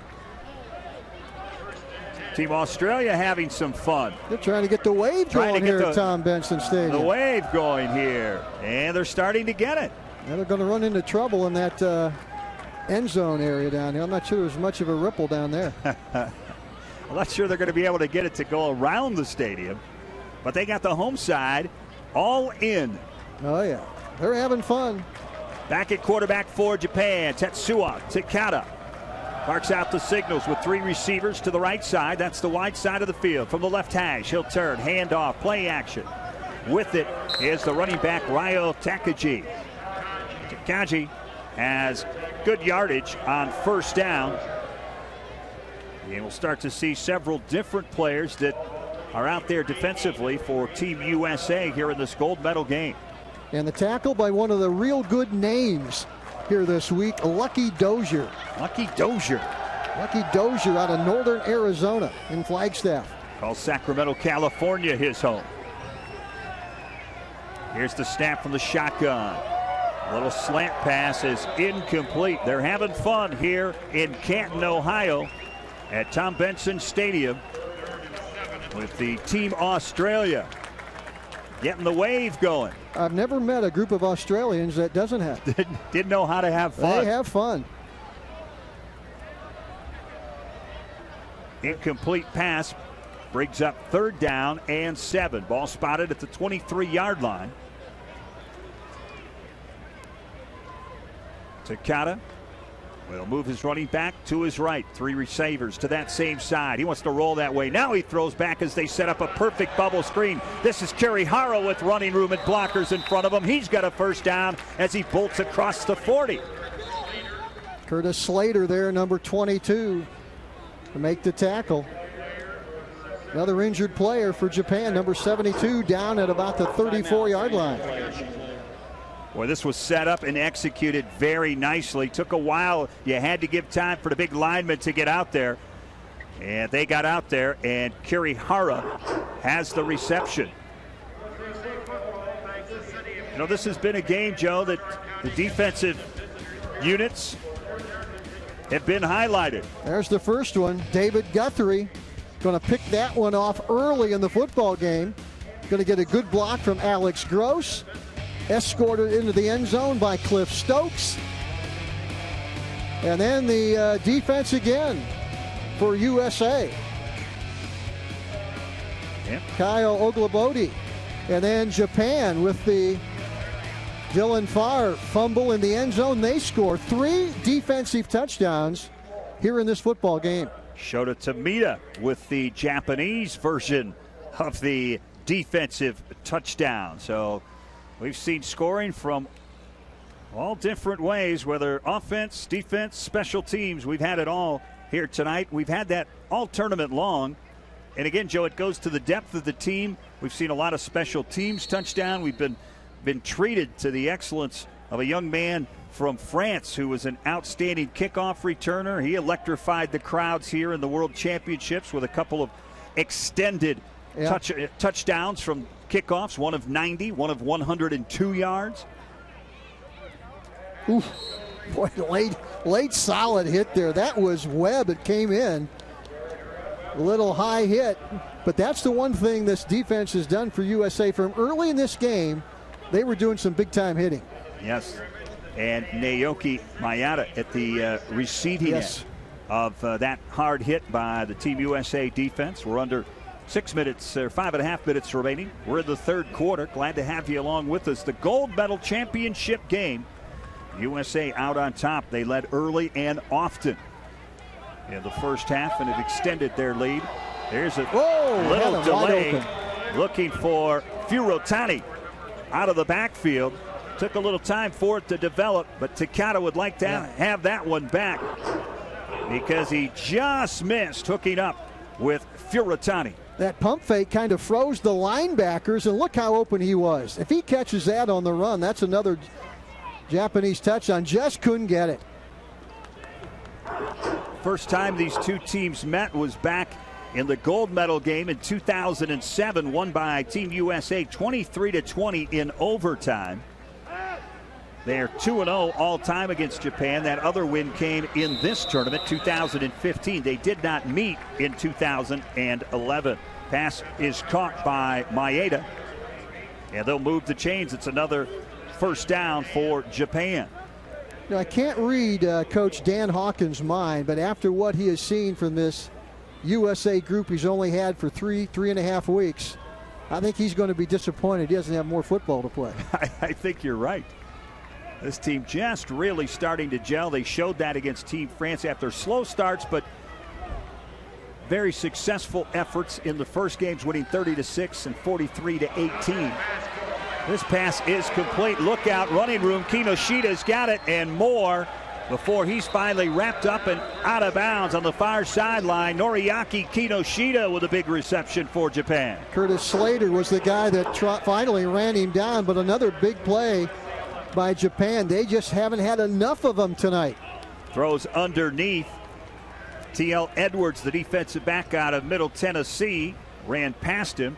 He's going to come in and help out to try to finish things off, but he came up out of control, and it results in a 39-yard reception for Noriaki Kinoshita. Play action out here, the bubble screen with the blocker on the reception. With good yardage straight ahead is Yashimoto. He's looking for his second touchdown of the ball game. Calvin Burnett out of Indiana State is going to come up defensively and make the stop. There you see him fighting off the block. Hits him low and knocks him out of bounds. Kinoshita, who had the reception on the other side of the field with a nice block in the open field, allowing Yashimoto to pick up the extra yardage. They'll give him 3. It's going to be 2nd down and 7 inside the red zone for Japan. Takata with 3 receivers to his right, running back that way. He'll look that way. Here's a little bit of a reverse. Wanting to throw the left-hander, Kinoshita, and it's knocked incomplete. I'm not sure who he was throwing it to. He was looking for the tight end, Takahiro Haruda. He wasn't in the area. But he had no chance to set his feet. It fooled no one, and Kinoshita, the southpaw, had no chance. Watch him. He can't even set his feet and try to throw the football. I think he's just trying to get rid of it. Let's watch it again. He's going to roll left with a left-hand throw. He's okay right there, but as you can see, tight end pretty well covered in the end zone. Whole lot of white jerseys around one red jersey. It's going to bring up 3rd and 7. Takata with time. Now the pocket collapses around him, and down goes Takata. And the big guy, Goins, is there again. Boy, he has been coming on strong. Take a look at that big 300-pounder, number 99. Dan Hawkins says, I like what I see out of my defense. I like what I see, yeah. Let's watch it again. Here he comes, 99. He's not tired. Robert Tucker, defensive coordinator for Team USA, likes that as well. There's a look at head coach Kiyoyuki Mori. And on 4th and 12, he instructs quarterback Tetsuo Takata. Let's go for it. Here's a pass, incomplete. Breaking off the route underneath was the intended receiver. It falls incomplete, and Team USA will take over on downs. Curtis Slater, as you see, number 22. Takata, number 8, leaving the field. Big series right there for Japan. They could have got a little closer. They're down 45-12. And they're going to send Kevin Burke out to lead this offense. Pass was intended for Katsuya Nagakawa, but falls incomplete. On the far sideline, you can see the offensive coordinator, wide receiver, and the quarterback talking about that last series. Kevin Burke at quarterback, turns, fires underneath on the bubble screen. And Kyle Kaiser on the reception. First reception of the night for Kyle Kaiser. Hometown, Broomfield, Colorado. Winding down to the 2-minute mark here in the 3rd quarter. Now we've got a new quarterback. This is Steelman actually just going to take the direct snap and run the football. He's going to run out of bounds. Clock will continue to run. Not sure what position Steelman played at the Army. I think he Army. was. I think he was a wide receiver. Quarterback. Oh, he was a quarterback. Okay. Should have known that from those Army-Navy games, huh? Steelman, quarterback for the Armed Forces, the Black Knights of Army. Oh yeah. So nothing new. Mikey Stadium there on the banks of the Hudson. For Trent Steelman, who's been a wide receiver for Team USA. He had a big game against Japan in the original victory back in the first meeting between these two teams, where he had 7 catches for 81 yards. Ever watched a football game from West Point? I have, and it is one of my favorite venues. Unbelievable atmosphere. A fall day with the trees changing colors and all the pomp and circumstance prior to and during the game. Now we've got a penalty. Burke back in at quarterback. Number 61, offense. 5-yard penalty, first down. They'll whistle that against Alex Land out of Weber State and Edmond, Oklahoma. Penalty will stop the clock at 1:05 remaining third quarter. Team USA got out early and often, and they didn't do it necessarily with their offense. First points came on the 75-yard interception return for a touchdown from David Guthrie. Burke drops under pressure, steps up, still on his feet. Evades another oncoming rusher. Penalty flag comes in. It'll be holding as Burke scrambles for his life and is finally run out of bounds across the 30 at the 32. He's a magician back there. Illegal block. Here's the call. Block in the back, number 17 on the offense. After this is the goal line, first down. 7 different countries represented in our 8-man officiating crew, and you heard from Einar Bolstad from Norway. 10 yards. There you get a look at Burke, still scrambling. This play is going to be brought back, but it's still fun to watch Kevin Burke operate there with the football. Probably for all intents and purposes, playing his last football game, maybe. Organized football game. Yeah.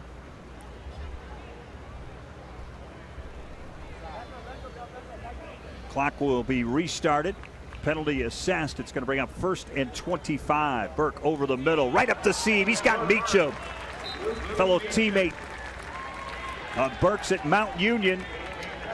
He's got the reception, and he's going to gingerly come off the field.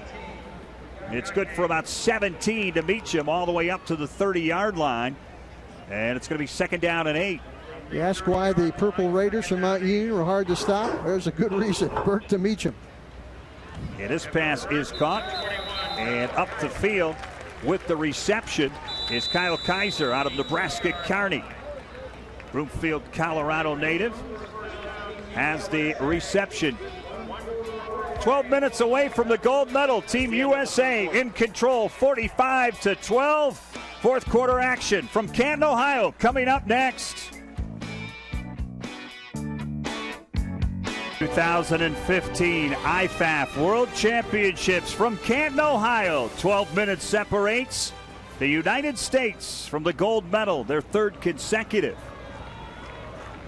They were champions 23-20 over Japan in 2007.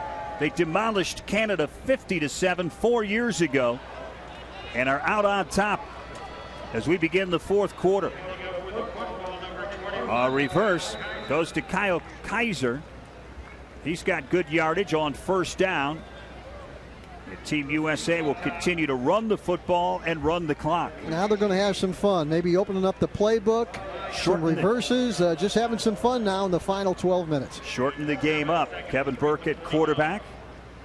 Outstanding duel at quarterback between Burke and Dylan Favre. Wanted to throw it. Now he can't. Chased down and thrown down. And there he is again. Outstanding play from the linebacker, Masi. Flag goes down. I'll tell you, Kevin Burke maybe loses his composure a little bit. He was tackled hard. There was a little bit of conversation. Unsportsmanlike conduct, number 5 on the defense. 15-yard penalty. Okay. I'll tell you what happened. This is number 5's first penalty for unsportsmanlike conduct. He had a few words for Kevin Burke, and Burke jumped up and pointed to the scoreboard. Watch this. Here we go. Here's the play. Oh, look at the hit. How did we miss that? Nick Griffin Now watch after the play. There's going to be a little conversation. Oh, a little pop right there. Yeah. Has a few words. I'm not sure Burke understood what he said. But in international language, I think the message came across. And Burke is going to point to the scoreboard. Says, in English, okay. In English, everybody understands sign language. Yeah, this passes to Nick Griffin. Griffin with running room, breaks a couple of tackles into the secondary. He goes inside to 30, down to the 27-yard line. It's a Team USA first down. Haven't seen much of Nick Griffin. Listed in the program as a fullback, big kid. And once he gets ahead of steam, hard to bring down. 12 yards on that reception. One of the few times we've seen him as a receiver out of the backfield. We've seen him as a blocker. We've also seen him between the tackles in short yardage situations. We've seen him have a couple of receptions on the shovel pass for 2-point conversions tonight. But the first time we really saw him out of the backfield, showed good hands. And this play is a 1-yard loss for Team USA, and it'll bring up a 2nd down and 11. Trent Steelman back in there. He's going to be slot left, number 13. Satterfield row behind the quarterback. Pressure up the middle, and Burke just has to throw it away, and he does. Under pressure, late flag comes in. Let's see who this is going to be against as the official steps in between the down defender. Could be a hold on the USA. There's Might be. Foul for intentional gripping. The quarterback is outside the pocket of the ball across midfield. We have holding, number 61, offense. Yep. 10-yard penalty, 2nd down. That penalty is going to be assessed against Alex Land. And they'll mark that off. See if you can pick it up. Land is the center. Team USA to the right of your screen. As Burke scrambles right, he's going to get a hold of the jersey of the Japanese down defender, and that's a no-no. They'll call that every time. Yep. They'll assess it from the point of the foul. It's going to bring up a 2nd down and 22, all the way back at the 39-yard line of Japan. Team USA, high snap, pulled in by Burke. He looks, puts some air underneath it, and somebody went right. The pass went left. Haven't mentioned much about the offensive linemen for USA. They've done a great job. Alex Land, 6'3", 298 out of Weber State. Randall Harris, 6'3", 295 out of Towson. They've all played well. Yes, they have. Christie along that front line. James at toe as well. Burke with the snap. Pump fake right. Throws underneath. This is complete. On the receiving end is Hanna. And Harrington. Hanna comes underneath. He'll get some of that penalty yardage back. But it's going to bring up a 4th and 15. Take another look at this from ground level. It's going to run into trouble, but 4th down coming up right here. Linebacker Kensuke Amaya leading the charge on the defensive stop for Team Japan. Now we've got a penalty flag flying in. We're going to have Team USA keep their composure the final 9:15. It's getting hot out there. Offensive lineman. Number 61, offense. 5-yard penalty. 4th down. 4th and 15. You can hear Dan Hawkins on our crowd mic saying, "Kick it, let's kick it." So he'll send the punting unit out. Now 4th and 20. There you see Alex Land coming off the field. What these offensive linemen in this heat, up and down every play. Doing a yeoman's job in there. They've opened up some big holes. They've protected the quarterback well.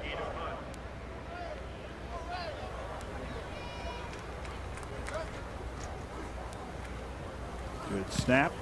And Runke, high punt. Fair catch called for, bobbled, but covered up by Ryo Takagi. Good high punt there. Let's watch it again. Going to bobble that, and it's open game right there. Yep, does a nice job staying with it and covering it up. So Team Japan comes out under the direction of Tetsuo Takada. Not sure we'll see Kato again. He took a pretty good hit on that leg. Yeah, took a pretty good hit. He's been dinged up throughout this tournament. I think the rest of this lies in the hands of Takada. This pass almost picked off on a diving attempt, overthrowing everybody, including the defense. Mike Edwards makes a diving stop at it. I think Edwards wants an interception in the worst way. He's been matched up against the best receiver all night, Takashi Kirihara, and he almost had one with a diving attempt. Came up just shy. Edwards out of the University of Hawaii. Again, we talked about that defensive secondary before the game. Stokes, Virgil, Edwards, Slater played pretty well tonight. 2nd down and 10 following the incomplete pass. We're under 9 minutes remaining. Under pressure, and down goes Takata. Good pressure by the entire defensive front line for Team USA. Looked like Jack Sherlock, number 36, is the guy that's going to get there first from around the left side. Yep, Wick was there, also had help from inside. I think that was Scott Thompson, linebacker out of North Carolina State, who also might have been in there. And again, they're showing pressure on 3rd and 13. Linebackers walking up into the gaps. Let's see if they come or they back off. Nope. Delayed blitz, and under pressure, down goes Takata again. The ball kicks loose. Is it live? They're going to say it is. If it is, it's going to be a touchdown, and it's a touchdown for Alex Gross. 4th defensive touchdown of the night if it stands. They may take a look at this. The ball came loose. The question is whether or not the quarterback, Takata, was down when it came loose. The officials will take a look at it.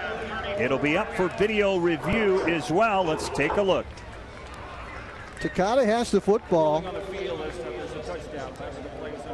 Sherlock pulls it out of there. I thought he was down. That ball's, well, the ball's coming loose, think? though. Think? He doesn't have control of it when the knee hits. That's the issue. Let's see it again. I thought he landed on the turf. But let's watch it again. Sherlock's going to come from the left side. Going to try and pull it out of there. You might be right, Joe, but whether or not is in control when his hip hits the ground, that's going to be the question. This might be our best angle. That's close. That is really close. Alex Gross, number 34, jumped on the fumble. He'll get credit for the touchdown if it stands. If it stands. That's the question. After further review, the ruling on the field is confirmed. Touchdown. All right.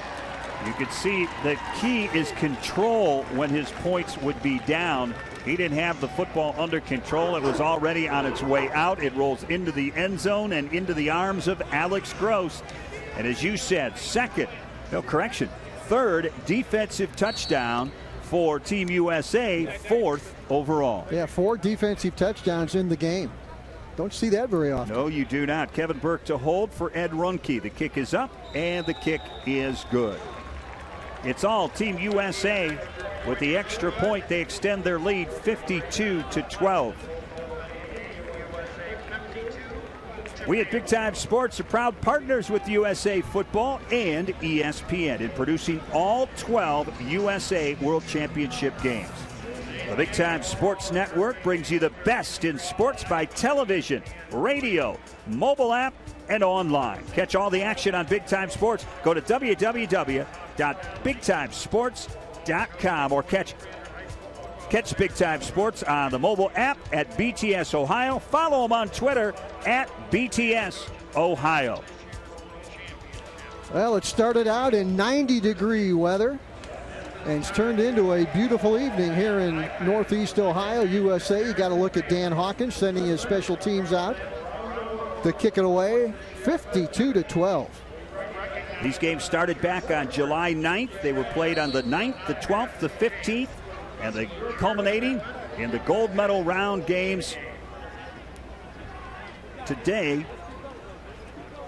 Yeah, those 3 games a day, each of those contests, and it's seeing the temperature 83 degrees here in Canton, Ohio, and it's even warmer than that down on the artificial surface, as you might imagine. From a yard deep in his own end zone, bringing it out is Ryo Takagi, and he's gotten a workout today. He, along with Kirihara, have had plenty of opportunities to put up big numbers in all-purpose yards.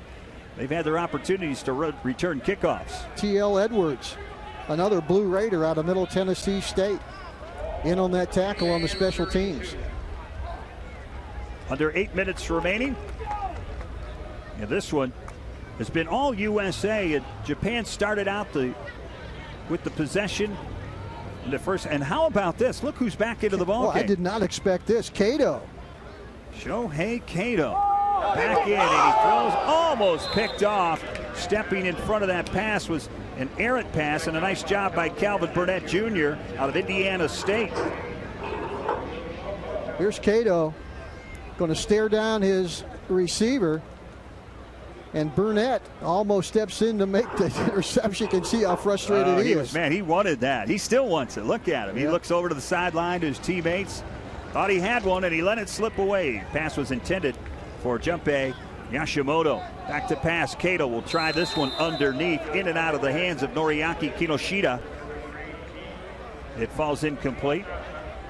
Well, USA came into this game averaging a little over 51 points a game in their first 3 games. Look where they're at. They're at 52 right now.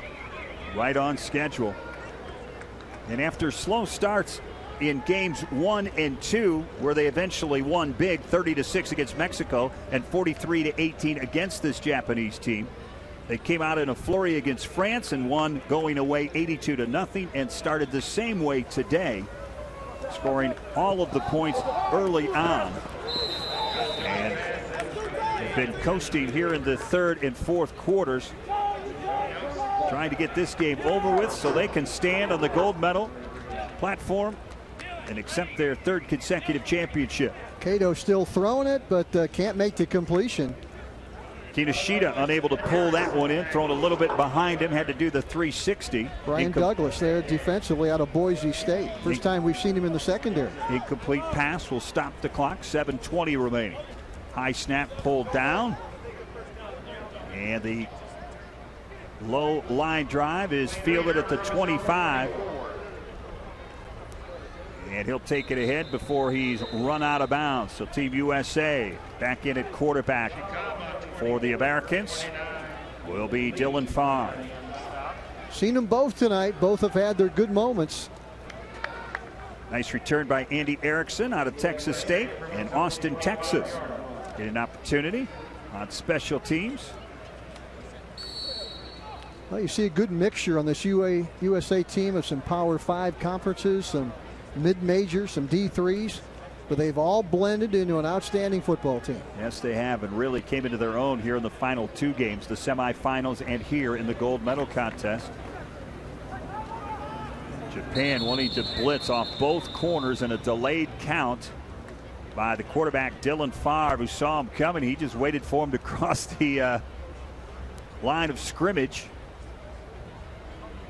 And they were offside, so they're going to say that team 79 on the offense. 5-yard penalty. First down. James Ito out of Washington is the guilty party for Team USA.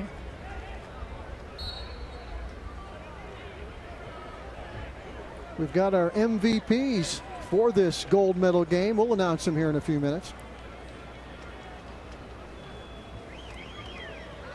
Favre turns, hands off inside after the penalty is assessed, and now things are getting a little crazy as Ernst Brunn gets tangled up. Little composure there, guys. Well, on both sides, really. It's getting a bit frustrating. It's been a good contest to this point. Moriyuki Hirai get tangled up with the tight end Ernst Brunn. Hopefully cooler heads will prevail here. Officials say, hey, break it up. Be done with it. No penalties. Take a look at international competition. These 2 teams have become big rivals. Japan, USA. 3-step drop. Passes into the flats to Trent Steelman. Steelman has the reception before he's knocked out of bounds at the 48. And right on cue, Trent Steelman, our MVP. He has had some great moments tonight. Trent Steelman out of the U.S. Military Academy at West Point. And that big touchdown run on the jet sweep. 4 carries for 56 yards. That's his 3rd reception. For over 20 yards, he's the Team USA MVP. We'll have one forthcoming for Japan as well. Pass over the middle. Speak of the devil. Trent Steelman has the reception as he gets behind the linebackers and underneath the safeties for a nice catch over the middle, and he needs a breather. He sure does. Right on cue.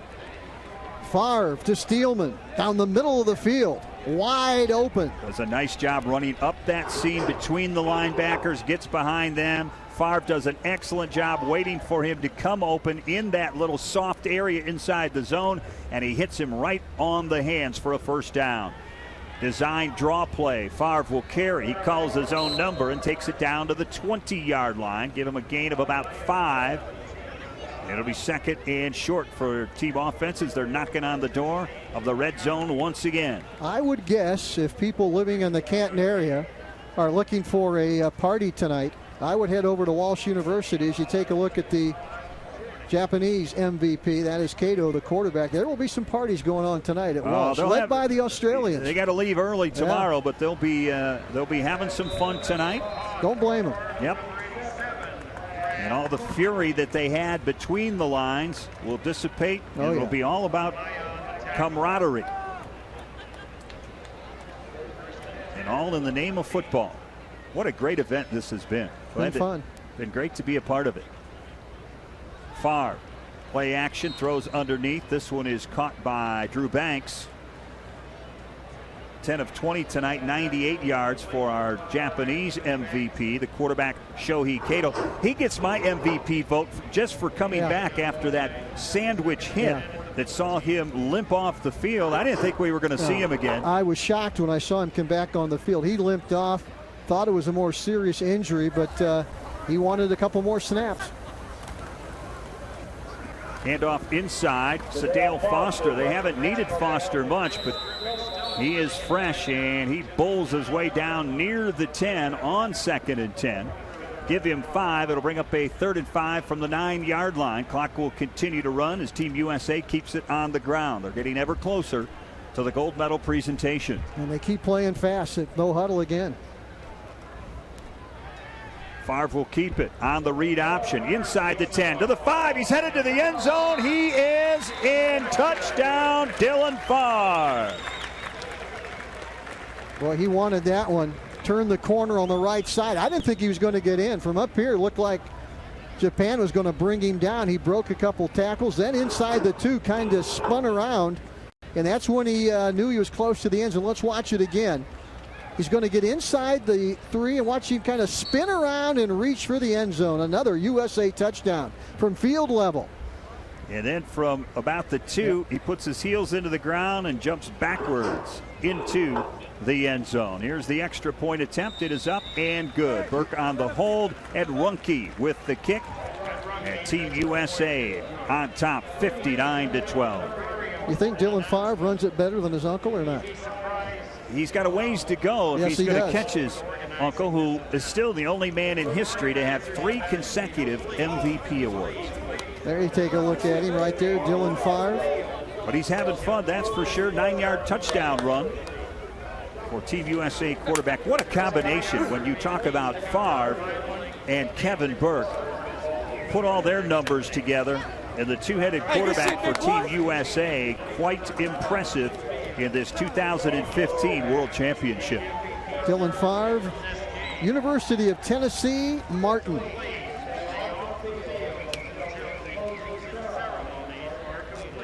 We will have, we will not cover them, but following the, well, we will cover, I'm sorry. We will be covering the medal presentation and the closing ceremonies here in Canton. Set to kick it off is Ed Runke.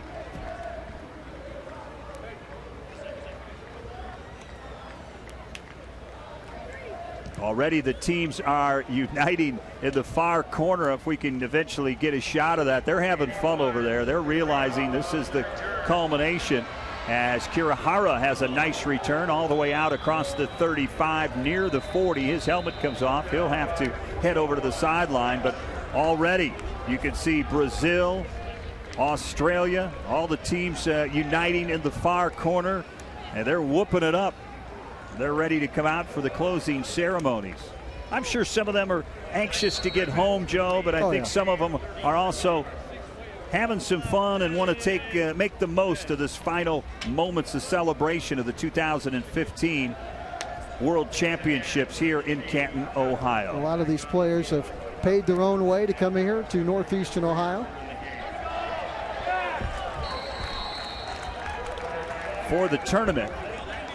Team USA passing 72 for 111, 840 yards through the air for Team USA. The Australians leading that party down there in the end zone. That's wow. the Brazilians as well. You get the Brazilians, they know how to throw a party too.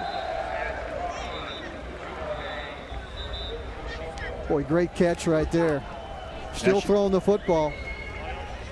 We've got penalty flags. Let's see if this is going to stand. Injured player for Japan near the midfield mark. Down to 2:25 remaining before the medal ceremony. Illegal formation on the offense. 2-minute players in the backfield. 5-yard penalty. Timeout for an injured player.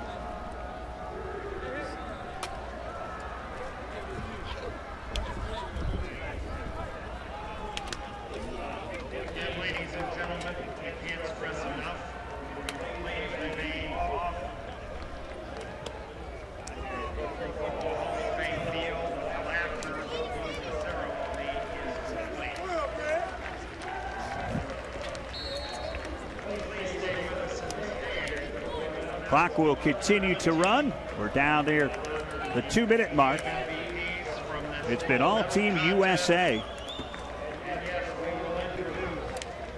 They've won 3 straight. They will go to 11-0 all time in the IFAF World Championships, and those 11 wins will tie them with Japan for the most wins in the 5 championship series. Team USA is going to take a timeout, stopping the clock at 2:05. Well, it's been fun. A lot of anticipation with this group of countries coming to Canton, Ohio to play for a World's Championship. Take a look at a very pleased head coach Dan Hawkins of USA. And really taking a look quickly at his entire coaching staff, Joe. Paul Wolf out of Tampa, Florida, former San Francisco 49ers offensive assistant. Robert Tucker. His son Cody Hawkins is the quarterback coach. He was a graduate assistant at the Ohio State University. And Darian Hagan, former director of player development at the University of Colorado, former SMU associate head coach Dan Morrison. So you can see the pedigree of the coaching staff. Jeff Brady, Isaiah Jackson, and Matt White among the coaching staff for Team USA. What an outstanding job they have done preparing this team. Pass is incomplete, intended, but underthrown for the wide receiver coming across the middle, and that was Ryo Tkaji. Well, the contest well decided, but if you're an offensive football team, you always want to try and get in the end zone one more time. Come out of this with a pretty good feeling. Everybody's looking for that one big play, too, sure, at the end of the ball game. Something to remember. And if Shohei Cato could come up with a big pass, he wants to do it. Somebody wants to make a big catch. This pass is caught shy of first down yardage at the 45. And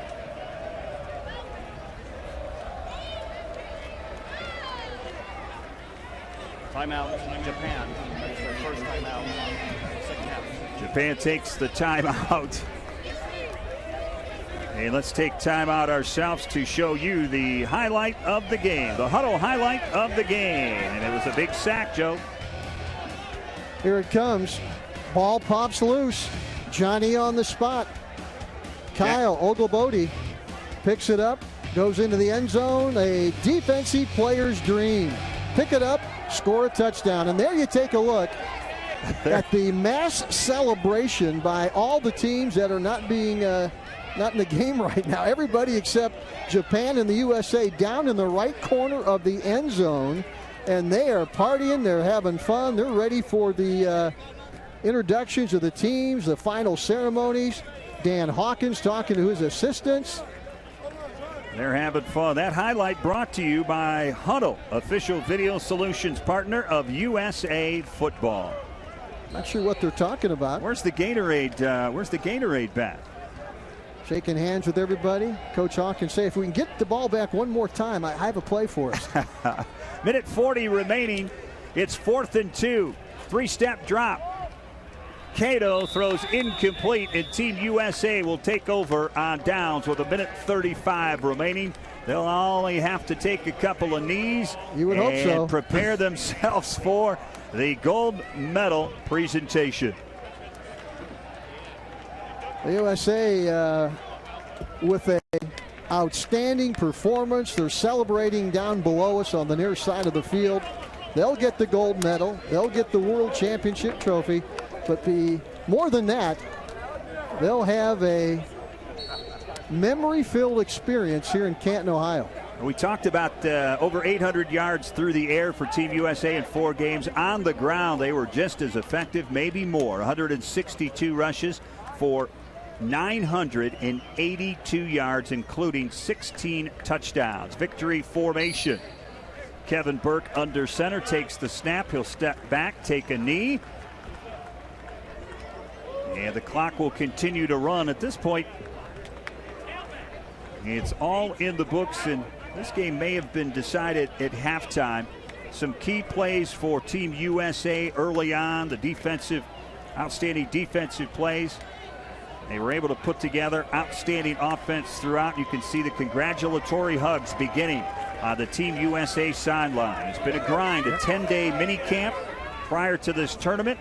Well, 4 games literally in a matter of 9 days. They didn't know each other about a month ago. Now they're lifelong friends and brothers. There it is. They walked him right into it. Why not? Oh, they ambushed Dan Hawkins. Hey, it's 83 degrees out there. He was walking along, minding his own business, and they walked him right into the Gatorade gauntlet. I could have taken one of those at noon today. Oh, my. Walked him right into it. Another knee taken by the offense. And now the congratulatory hugs and show of respect down on the field between the Warriors that brought us this outstanding gold medal game. Team USA has won back-to-back gold medals in the World Championship of American football. Dan Hawkins looking for somebody to shake a hand with, looking for the opposing coach. There it is. There's a great meeting at midfield between Kiyoyuki Mori and head coach Dan Hawkins. Team USA improves to 11-0 all-time, winning gold medals in 3 consecutive World Championships. First in 2007 in their first ever appearance in the tournament. A 23-20 overtime win over Japan. They backed that up with a win 50-7 against Canada in 2011. They've made it 3 straight tonight with that 59-12 win. And the teams will line up. MVPs will be recognized for today's individual games. We told you who those were. For Japan, it was the quarterback Shohei Kato. And for Team USA, it was Trent Steelman who got it done as a receiver and as a rusher. He had a nice touchdown on that jet sweep. So those players will be recognized as well. And then there'll be the presentation of the team trophies and the individual gold medals for all of the players. Congratulatory hugs. And there's a good hug for a young man who trying to play the game right and hard. And the defensive linebacker, B.J. Beatty, who was disqualified for the gold medal game because of a targeting foul.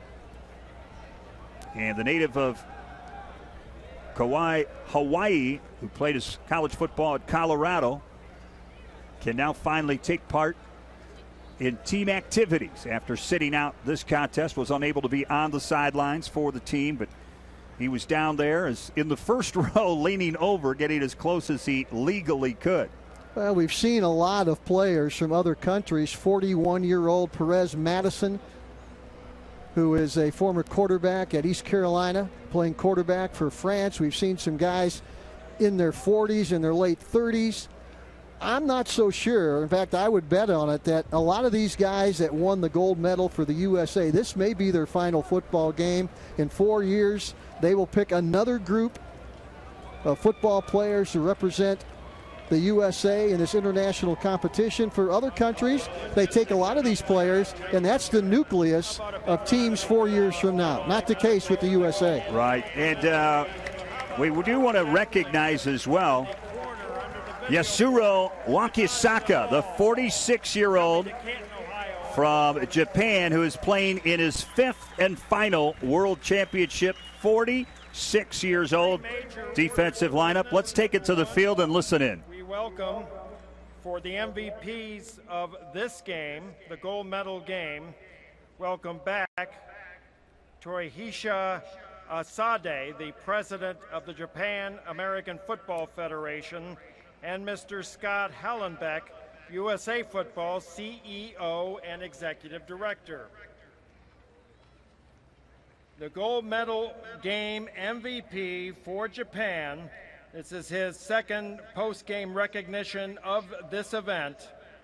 Quarterback, number 10, Shohei Kato. Kato, number 10.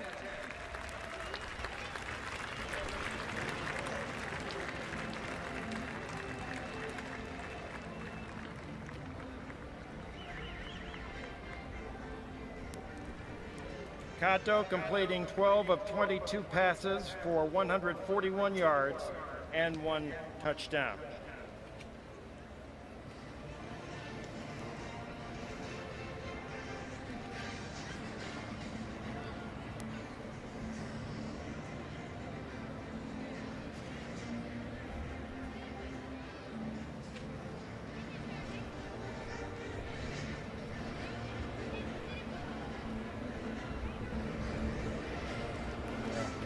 You could say team MVP in this game from USA did a little bit of everything. On the ground, 4 carries, 56 yards, 1 touchdown, averaging 14 yards per carry. Receiving, 4 catches, 49 yards, with a long of 27. The American MVP, Team USA, how appropriate, out of the U.S. Army West Point, number 13, Trent Steelman.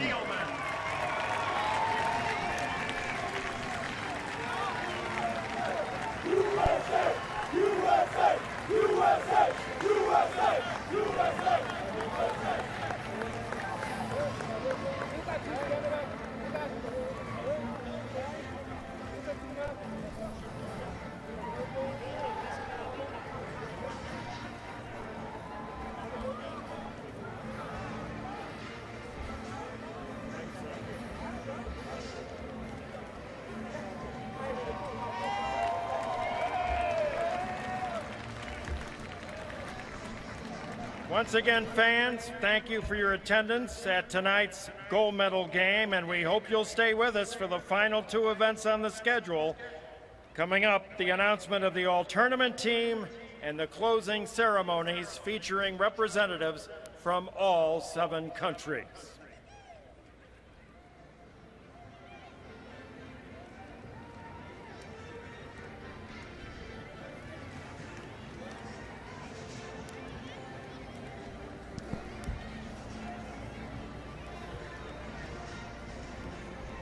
Well, there's the presentation of the MVPs of the current game. Upcoming will be the gold medal award, the trophies for the teams 1, 2, and 3.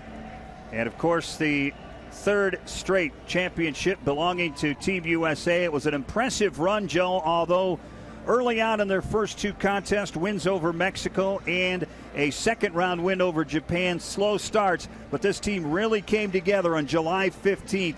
It was Wednesday when they shellacked France 82-0, and they didn't let up in their 59-12 win here tonight. Well, their first half against Mexico and their first outing in this tournament, pretty close at halftime. Then they got it together, the win going away in the second half. Same against Japan, and then they really exploded against France 82-0. Got a little bit better tonight, I thought.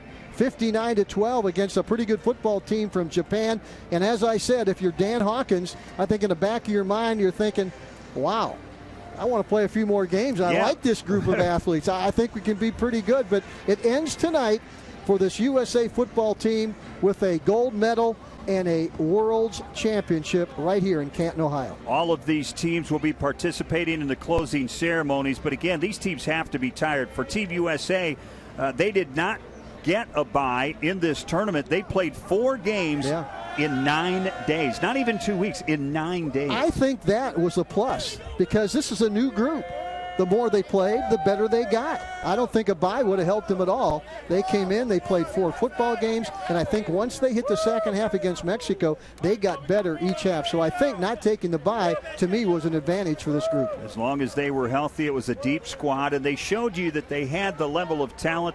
They were able to score on special teams. They took advantage on special teams. They had every phase of the football game clicking on all cylinders by the time they hit the semifinals, and here tonight in the gold medal game, they were at their best. 59-12, the win over Japan, and they now hold the record tied with Japan for the most number of wins in World Championship play with 11. They are a perfect 11-0 since coming to the dance, if you will, back in 2007. 3 straight World Championship titles. They have 3 gold medals, while Japan has 2 gold medals, a silver and a bronze. They are the only team to have medaled in all 5 of the World Championships, as now some of the teams are making their way onto the field. You can see there the team from Mexico with their flag, and all the teams are making it onto the field here in Canton, Ohio. Ladies and gentlemen, welcome back to Tom Benson Hall of Fame Stadium, Team Mexico. Let's send it down to the field in Scott Davis.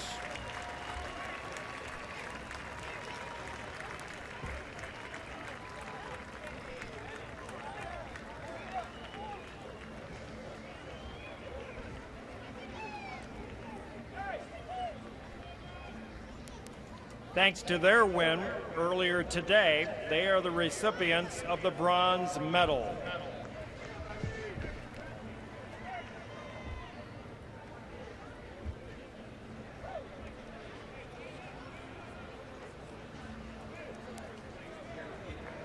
They will join on center stage here the silver medalists from Japan and the gold medalists from Team USA.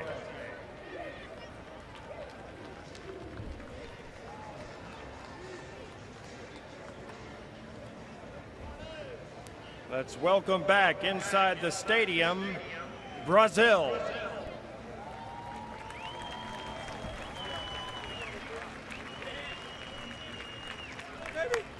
World champs, USA, baby. Yeah, gold medal. Bring it, keep it in here. Keep it in here. MVP. Let us recognize just above the Hall of Fame logo, if you're watching on the home side of the field, some of the unsung heroes, literally representing the world, are a group of game officials.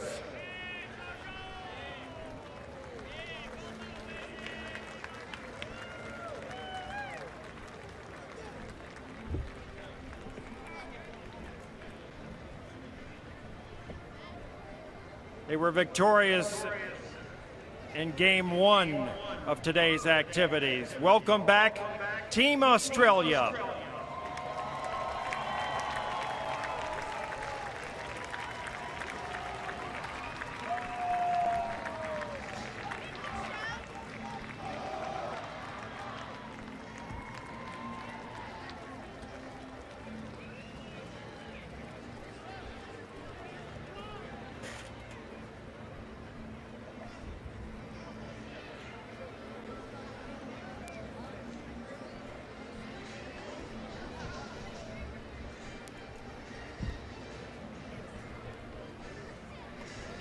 Australia winning today, finishing 5th in this event. Here comes the 4th place team. Please welcome back France.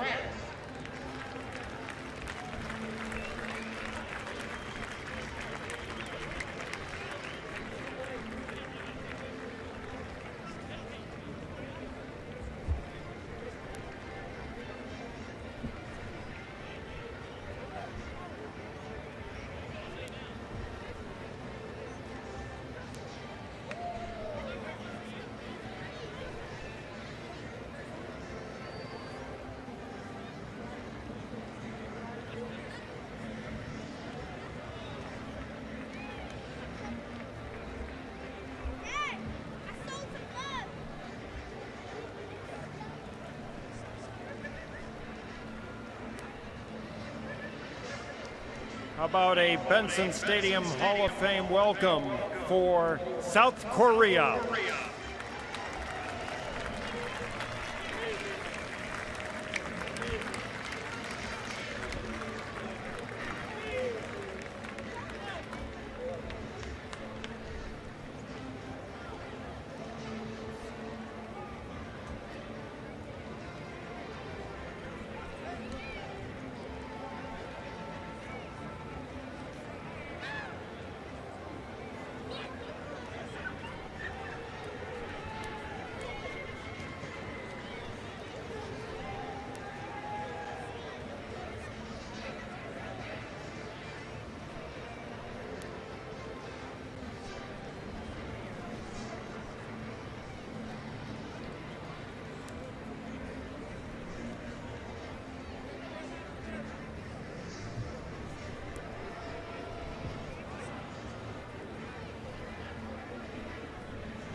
First, let us recognize our game officials.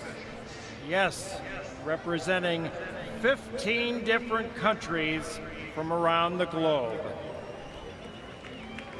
Doing the honors, IFAF President Rope Noronen, and IFAF's head of officiating, Mr. Bill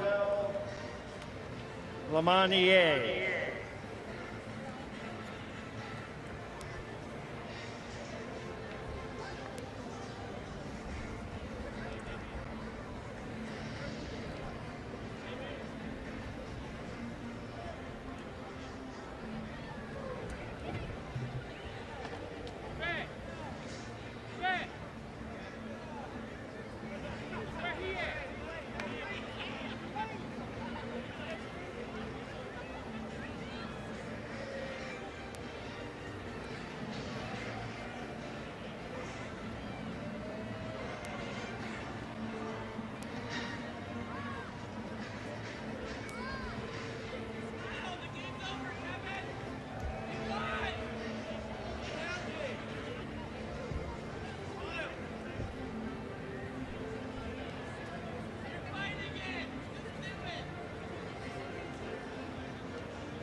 There he is.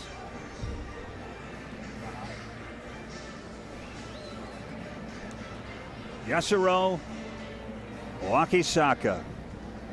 Poignant moment for the only active player who has participated in all 5 world championships. 46 years old. This is his final.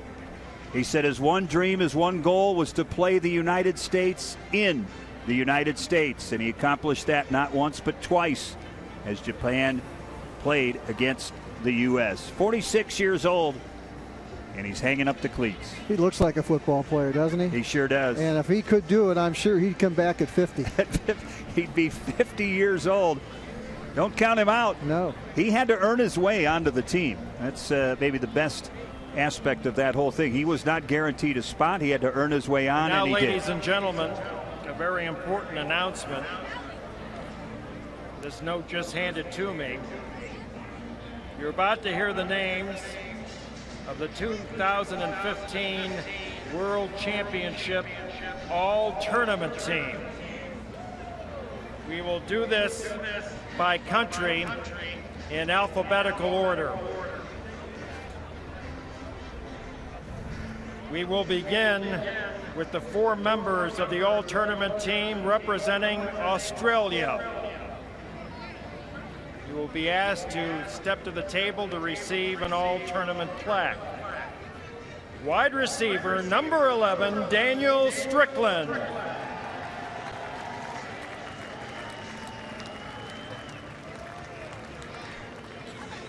Offensive lineman, number 60, Aaron Carberry.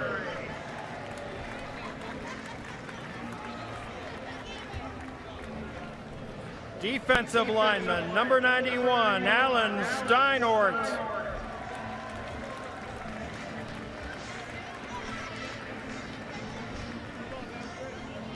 And last but certainly not least, defensive back number 22, Damian Donaldson.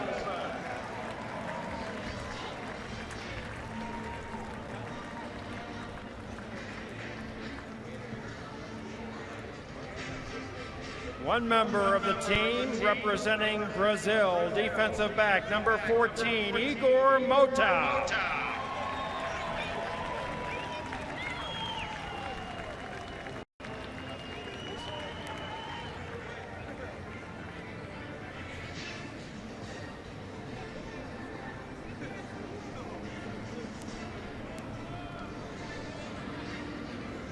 From the fourth place team from France, perhaps ironically, 4 representatives.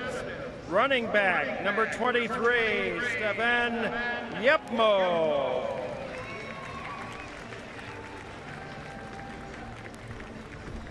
Offensive lineman, number 79, Oliver Bourdain.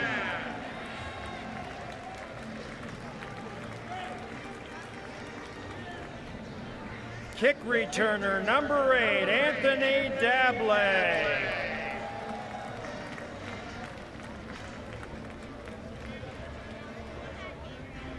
And number 92, defensive lineman, Robin Mouton.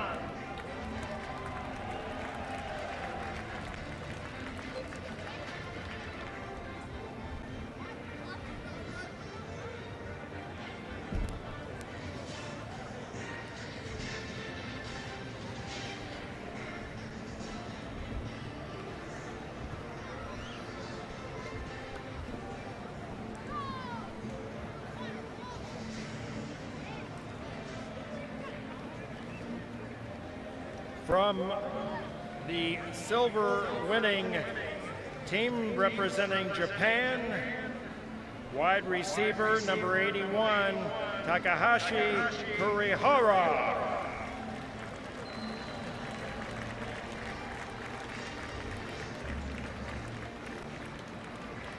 Offensive lineman number 79, Akira Katsuyama.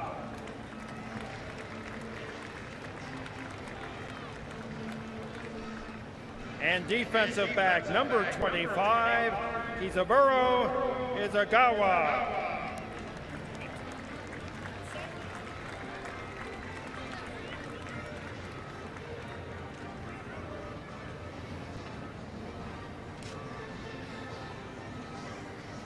Two members from Team Mexico. Number 19, place kicker, Jose Malos.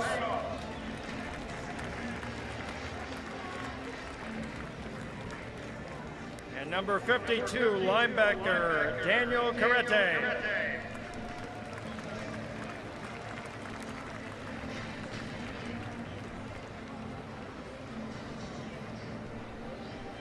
And now the all-tournament first team members from the gold medalists of Team USA.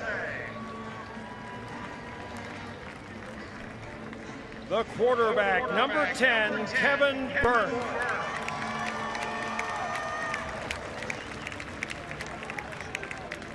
Running back, number 28, Aaron Wimberly. The tight end, number 84, Ernst Brun.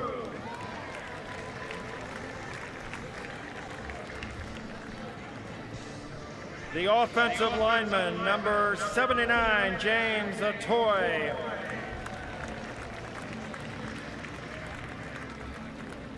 Defensive lineman, number 36, Jack Sherlock.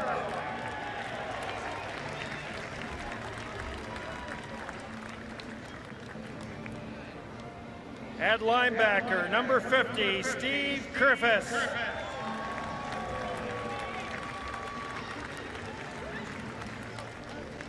At linebacker, number 7, David Guthrie. At linebacker, number 34, Alex Gross.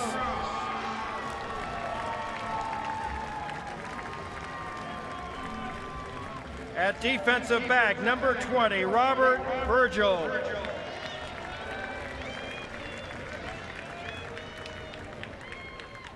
And last but certainly not least, at wide receiver and the 2015 World Championship MVP, number 13, Trent Steelman.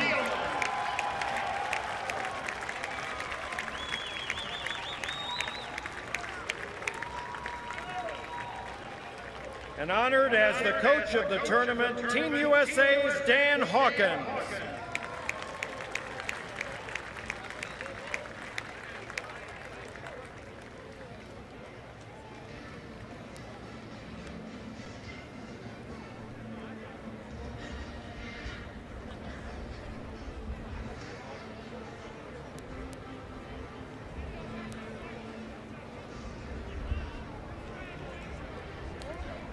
Ladies and gentlemen, if you're not part of the individual delegations, please do as we ask and stay off the field until the ceremony is complete.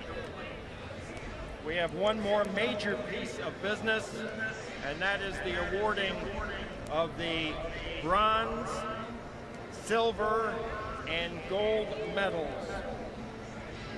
to the individuals on each team.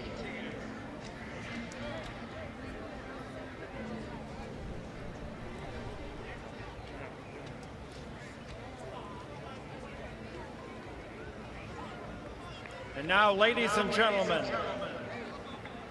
meet the bronze medalists from Team Mexico. Number 1, Mauricio Lopez. Number 2, David Aceves.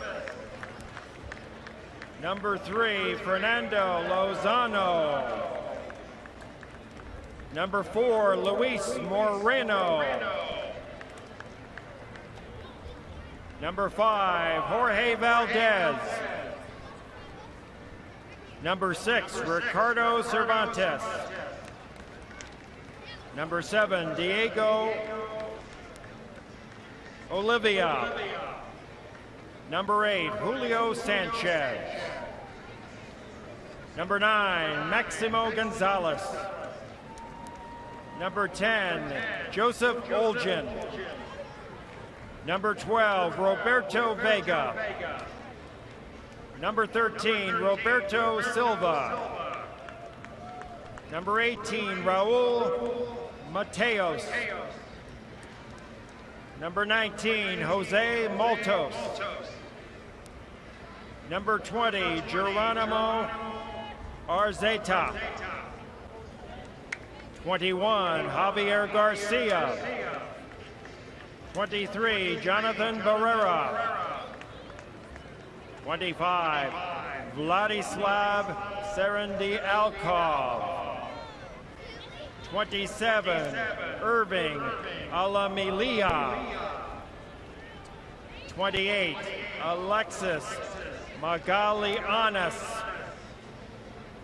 29, Ivan Zarte. 30, Roberto Parajan.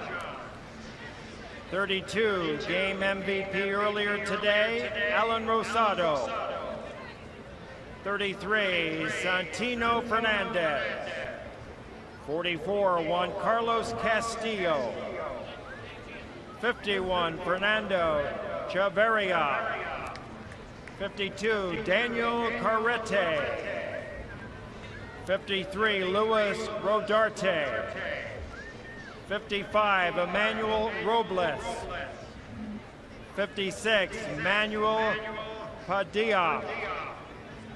58, Marco Antonio Martinez.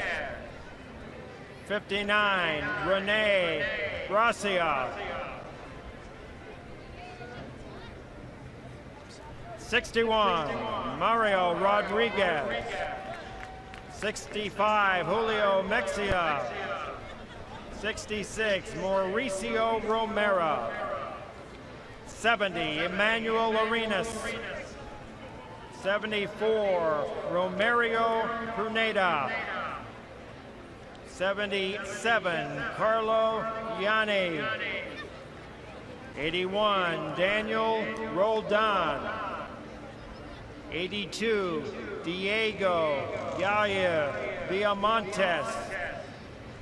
87, Andres Salgado. 88, Heriberto Salazar. 89, Aleo Gonzalez. 93, Octavio Gonzalez. Number 98, Everardo Velasquez. The president of the Mexican Association, Jorge Orobio. The head coach, Raul Rivera. Offensive coordinator, Carlos Borosio. Defensive coordinator, Roberto Rodriguez. The assistant head coach, Jacindo Lucia. The quarterback's coach, Rodrigo Perez. Offensive lineman, Ulises Gutierrez. The tight end coach, Otto Bercerel. The wide receiver coach, Pavel Taski. Running backs coach, Javier Garcia. Linebacker assistant coach, Gabriel Sanchez. In charge of defensive backs, Eric Azate. Defensive line coach, Dimitri Rodriguez. And staff members, Jesus Munoz and Luis Jaimes. We also recognize the fact that those folks were honored by, among others, Casper Linden, IFAF Executive Board Member, Mark Suma, Executive Board Member of IFAF, and Javi A. Lepiscopo, IFAF Committee Member. And now, would the captains, please, of Mexico, please step forward to accept the World Championship Bronze Medal Trophy.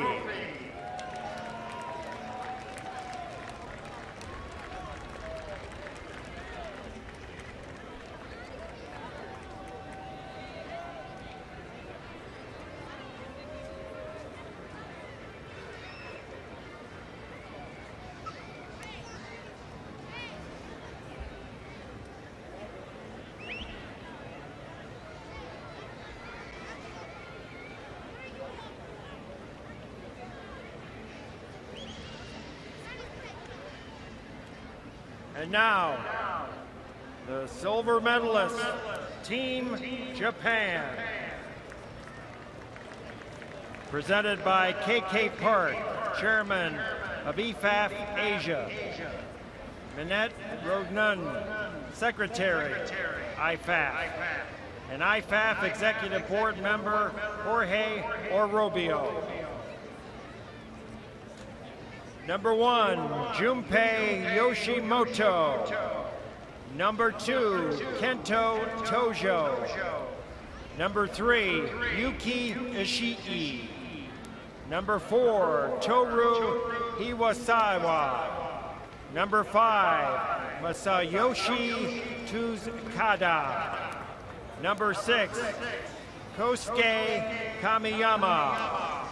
Number 7, Atsushi Fujita. Number 8, Tetsuto Takata. Number 9, Shoma Endo. Number 10, Shanhei Kato. Number 11, Naoki Maida. Also, number 12, Rohei Imanishi. Number 13, Motoyuki Hira. Number 14, Masashi Fujimoto. Number 15, Yasuhiro Miyamoto. Number 16, Takashi Miyaki. Number 17, Kensei Amaya. Number 18, Noriaki Kino Shata. Number 19, Kazuya Nagakawa. Number 20, Takuya Furutani. Number 21, Ryo Takagi. Number 24, Munekazu Shikama. Number 25, Kisaburo Ishagawa. Number 26, Sentaro Shaeki. Number 27, Atushi Tuji. Number 29, Taku Lee. Number 35, Suhei Takeuchi. Number 43, at age 46, reportedly will retire from the international game after this event. The only man to play a role in all 5 World Championship Series. Please congratulate number 43, Yasuo Wakisaka. Number 45, Shoichiro Suzuki. Number 54, Shota Tomita. Number 57, Tetsuya Saita. Number 59, Yuichi Yamamoto. Number 66, Shunmochi Zuki.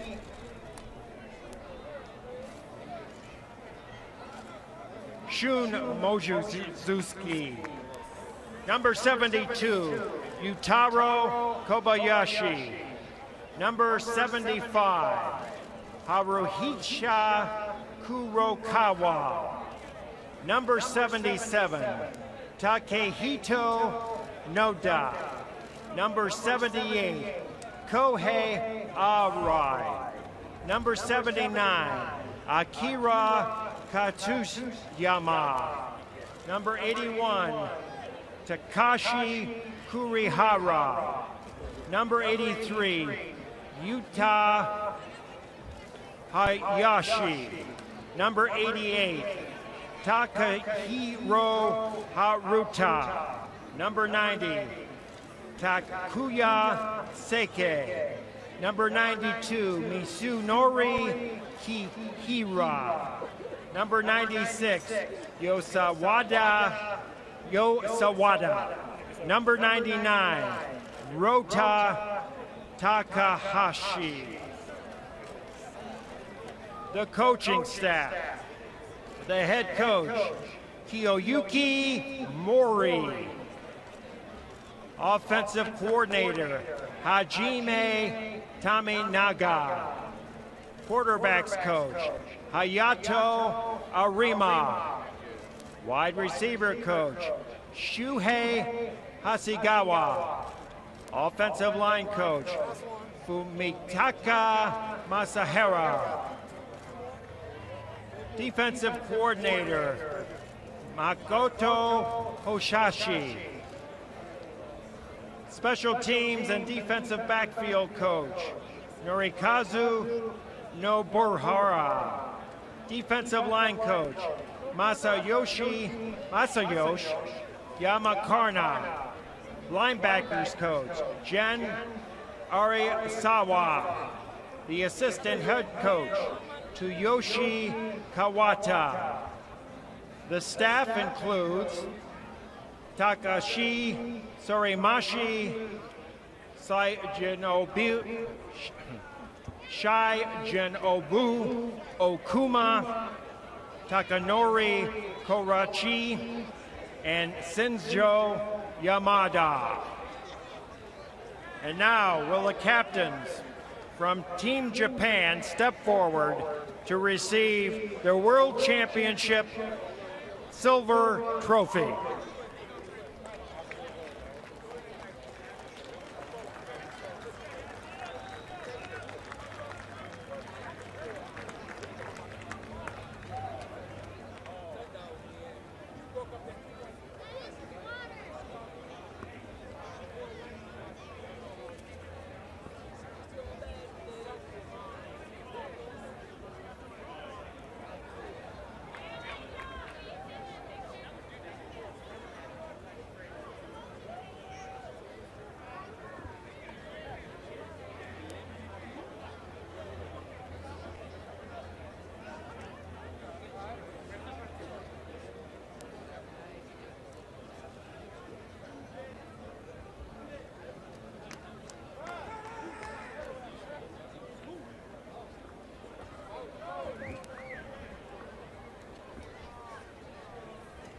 In case we missed it, I want to recognize Mac Canucci, the organization's senior vice president, also part of the silver trophy presentation. Rope Noronan, the president of the organization, he'll stay with us. Mac Canucci, senior vice president, and Mark Miana, USA Football board member, will now present the individual gold medals to the following. Number 1, Brian Douglas. Number 2, Mike Edwards. Number 3, Dylan Favre. Number 4, Tyler Satterfield Rowe. Number 5, Drew Banks. Number 6, Sadale Foster. Number 7, David Guthrie. Number 8, Calvin Burnett Jr. Number 9, Ryan Hogan. Number 10, Kevin Burke. Number 13, Trent Steelman. Number 18, Andy Erickson. Number 20, Robert Virgil. Number 21, Kyle Kaiser. Number 22, Curtis Slater. Number 23, Kyle Olubodi. Number 27, Nick Griffin. Number 28, Aaron Wimberly. Number 30, Cliff Stokes. Number 33, Ed Runke. Number 34, Alex Gross. Number 35, Scott Thompson. Number 36, Jack Sherlock. Number 40, Derek Webb. Number 41, T.L. Edwards. Number 42, Lucky Dozier. Number 44, B.J. Beatty. Number 46, Tevin Davis. Number 50, Steve Kerfus. Number 58, Matt O. The men in the trenches, number 61, Alex Land. Number 67, Mike Christie. Number 70, Randall Harris. Number 74, Kalen Bresco. Number 76, Charlie Will Tuttle. Number 77, Brian Wick. Number 78, Abasi Sulimu. Number 79, James Atoy. Number 81, Kevin Cummings. Number 84, Ernst Broom. Number 86, Carrington Hanna. Number 87, Brad Smithy. Number 88, Luke Meacham. Number 92, Alex May. Number 99, Malcolm Goings. Next up, the coaching staff. The head coach of Team USA, Mr. Dan Hawkins. Offensive coordinator, offensive line coach, Paul Wolf. Defensive coordinator, Robert Tucker. The quarterback coach and former gold medal quarterback, Cody Hawkins.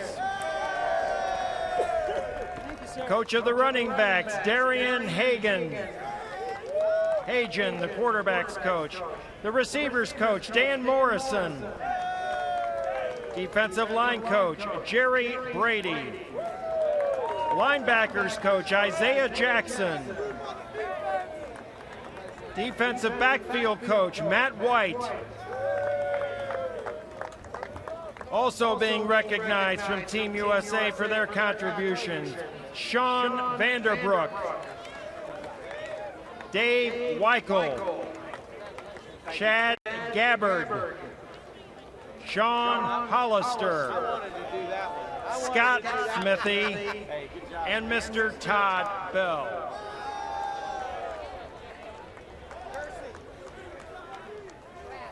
And now, the IFAF president, Mr. Rope Noronan. Please present the gold medal championship trophy to the captains of Team USA.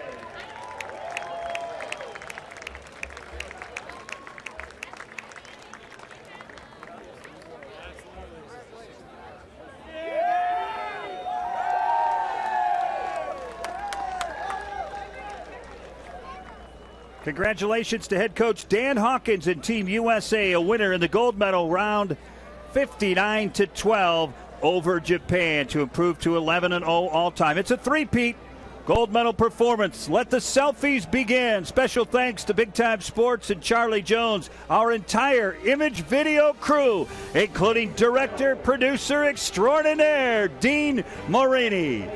For Joe Dunn, I'm Tom Linder. Congratulations, USA.